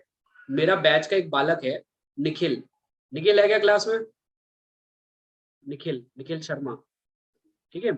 भाई ने सेकंड अटेम्प्ट है भाई का शायद 1 या 2 नंबर से रह गया था लास्ट ईयर। इस बार उसको किसी भी मॉक, चाहे उसको कोई भी मॉक दे दो आप, देश दुनिया कहीं भी दे दो, 320 या 330 से नीचे नहीं जाएगा, ये मैं लिख कर दे सकता हूँ। और हो सकता है वो टॉप 10 में आपको इस बार दिख जाए, ठीक है, क्योंकि उस बंदे ने ठान ली कि भैया 1 नंबर से रुका था ना, इस बार साला कुछ छोड़ूंगा ही नहीं कसर। और उसके हमारे मॉक में उसके 360 370 नंबर आते हैं, 350 तो रहते ही कम से, ठीक है। तो आप लोग के लिए बहुत फायदा होगा। और ऐसे ही लोगों से कांटेक्ट करना भी आपने ना, एक दूसरे की मदद करते हो चलना भाई, साथ ही हाथ बढ़ाना वाला हिसाब है, एक दूसरे की मदद कर दोगे तो आपका काम हो जाए, ठीक है भाई। तो देखो ऐसा करते हैं, अब कल सुबह कर ले क्लास, कोई दिक्कत तो नहीं किसी को? हाँ सर सुबह की रख लो सर मॉर्निंग में किस टाइम होगी? मॉर्निंग में क्या, 12 बजे के बाद। मॉर्निंग में 1 बजे से रख लो। मॉर्निंग में किस टाइम होगी क्लास? इसका ये बताता हूँ ना सर, सुबह 4 बजे रख लो। पागल है क्या? मैं तो उठ रहा हूँ, ऐसा मत कर भाई। सर रख लो, माइंड भी फ्रेश होता है सुबह 4 बजे। अरे 1 बजे सही है। देखो सुनो, एक काम करेंगे, 10 बजे तक सही है, 10 बजे 11-12 के आसपास कभी भी रख सकते हैं। हाँ सर 1 बजे सही है। सर 12 के बाद रख लो सर, 12 बजे तो घर ही आता हूँ। चलो मैं देख लूंगा ना, मैं जैसा होगा मैं ग्रुप में शेयर करूंगा, अगर यार कोई मतलब देखो स्टार्टिंग का मेरे हिसाब से स्टार्टिंग ये जो 1 घंटे की फ्रस्ट्रेशन थी, उसके अलावा ठीक था भाई, कोई प्रॉब्लम तो नहीं है किसी को। No sir. नहीं सर पूरा सही था बाकी। सर अगर मॉक में हम लेते हैं तो हमारा एक सेफ स्कोर क्या होना चाहिए कि मतलब कि हाँ ये ठीक है इससे आगे ऐसा कुछ? देखो सबके मॉक्स का अलग अलग है, मेरे को अपने मॉक्स का पता है कि मैंने अभी तक किसी के मॉक्स, मेरी आदत नहीं, मैं कभी किसी के मॉक्स नहीं देखता ना। अकॉर्डिंग टू सीयूईटी बताओ सर कि कितना मतलब हमारे लिए सेफ स्कोर हो सकता है? जनरल कैटेगरी 300 कम से कम, ये 300 से नीचे कुछ सेफ नहीं है इस बार, 300 एटलीस्ट। सर मॉक जो है वो टेक्स्ट बुक में है क्या इसके सीयूईटी के? क्या बोल रहे हो भाई? सर जो मॉक है इसके वो टेक्स्ट बुक एक ऐप है ना, उसमें है क्या सर इसके? भाई टेक्स्ट बुक के मतलब ना, टेक्स्ट बुक मॉक में बहुत ऊपर है सर, नहीं करते। टेक्स्ट बुक आपके मतलब की चीज ही नहीं है भाई, वो एक जनरल मॉक बना के आपको दे देंगे, आप खराब बर्बाद हो जाओ, उसके भरोसे मत रहना। टेक्स्ट बुक हो चाहे जितनी भी ऑनलाइन वाली है ना, उनके चक्कर में मत पड़ना। मैं उन मतलब वो मुझे लगा 200-300 में मॉक देते ना, कितने में टेक्स्ट बुक का 500-500 का, उनके चक्कर में मत पड़ना यार। तो 70 में 3 मिल रहे हैं। 70 में 3 मिल रहे हैं टेलीग्राम पे। कहाँ पर मिल रहा है 70 में 3? टेलीग्राम लिंक मैं भेजता हूँ। दूर रहो यार, दूर रहो इन सब चीजों से भाई, क्या कर रहे हो? हो? मेरे को चाहिए मॉक, फिर बताइए अपना मॉक के लिए क्या करूँ, मैं बता रहा हूँ। क्वालिटी समझ रहे हो उसकी क्या होगी? सर मैंने कल देखा टेलीग्राम पे, वो आ रहा था किसी ने किसी ग्रुप में शेयर किया था, जहाँ से मैं नोट्स डाउनलोड कर रहा था, मैंने क्लिक के देखा उस पर सीयूईटी लिखा हुआ था, मैंने बोला भाई नेक्स्ट लेवल है। भाई मैं आपको बात बताता हूँ, प्रॉब्लम सर लग रहा है इस बार इतना फैकल्टी ऑफ लॉ में प्रॉब्लम पता है क्या है? सर वो एसएससी के पुराने पेपर बेच रहे हैं। वही बोल रहा हूँ, फैकल्टी ऑफ लॉ की प्रॉब्लम पता है क्या है? फैकल्टी ऑफ लॉ का बच्चा है ना जो पढ़ रहा है अभी, सर वही मॉक बना रहे हैं, वही मॉक बना रहे। प्रॉब्लम क्या है? वो मेहनत नहीं कर। पूछूं एग्जाम के चांसेस कब तक है? एग्जाम भाई 5 से 12 की डेट आ रखी है, इसी में होगा। सर एडमिट कार्ड यूजी की डेट बढ़ गई है तो क्या हो सकता है हम लोग की पीजी की डेट भी बढ़, अगर बढ़ जाती है तो 5-7 दिन बढ़ जाएगी भाई। सर यूजी का एडमिट कार्ड आ तो गया आज? अरे वो 11 तक चला गया स्लॉट यार। नहीं रिलीज हो गया यार आज एडमिट कार्ड उन लोगों का, यूजी वालों कोई का। नहीं। अच्छा देखो यार, सुनो मैं बहुत बुरा थक चुका हूँ, मेरी एक्चुअली तबियत भी नहीं ठीक है, तो अब मैं जा रहा हूँ। कल हम मिलते हैं, मैं रात में आपको टाइमिंग दो शेयर, ठीक है सर? 1 बजे रखना। Thank you sir, thank you sir. 10 से 12 थैंक यू सर। सर सुबह 3 बजे रख लो। सर आप जाओ ये बोलते रहेंगे सर। 3 बजे ओके सुबह थैंक उठना यू। सर सुबह 3 बजे सर 1 बजे रख लो, 1 बजे मैं बता दूंगा ग्रुप में शेयर, ठीक है? तो चलो हाँ जी। रात्रि सर कल की क्लास की रिकॉर्डिंग मिल सकती है? देखो ऐसा है यार, मैंने अभी मेरी टेक्निकल चीजें तो देख ली ना आपने कितनी बुरी, ठीक है? तो प्रॉब्लम है यार ये, चलो मैं जैसा होगा मैं आपको बताऊंगा ना, देख लूंगा एक बार अगर हो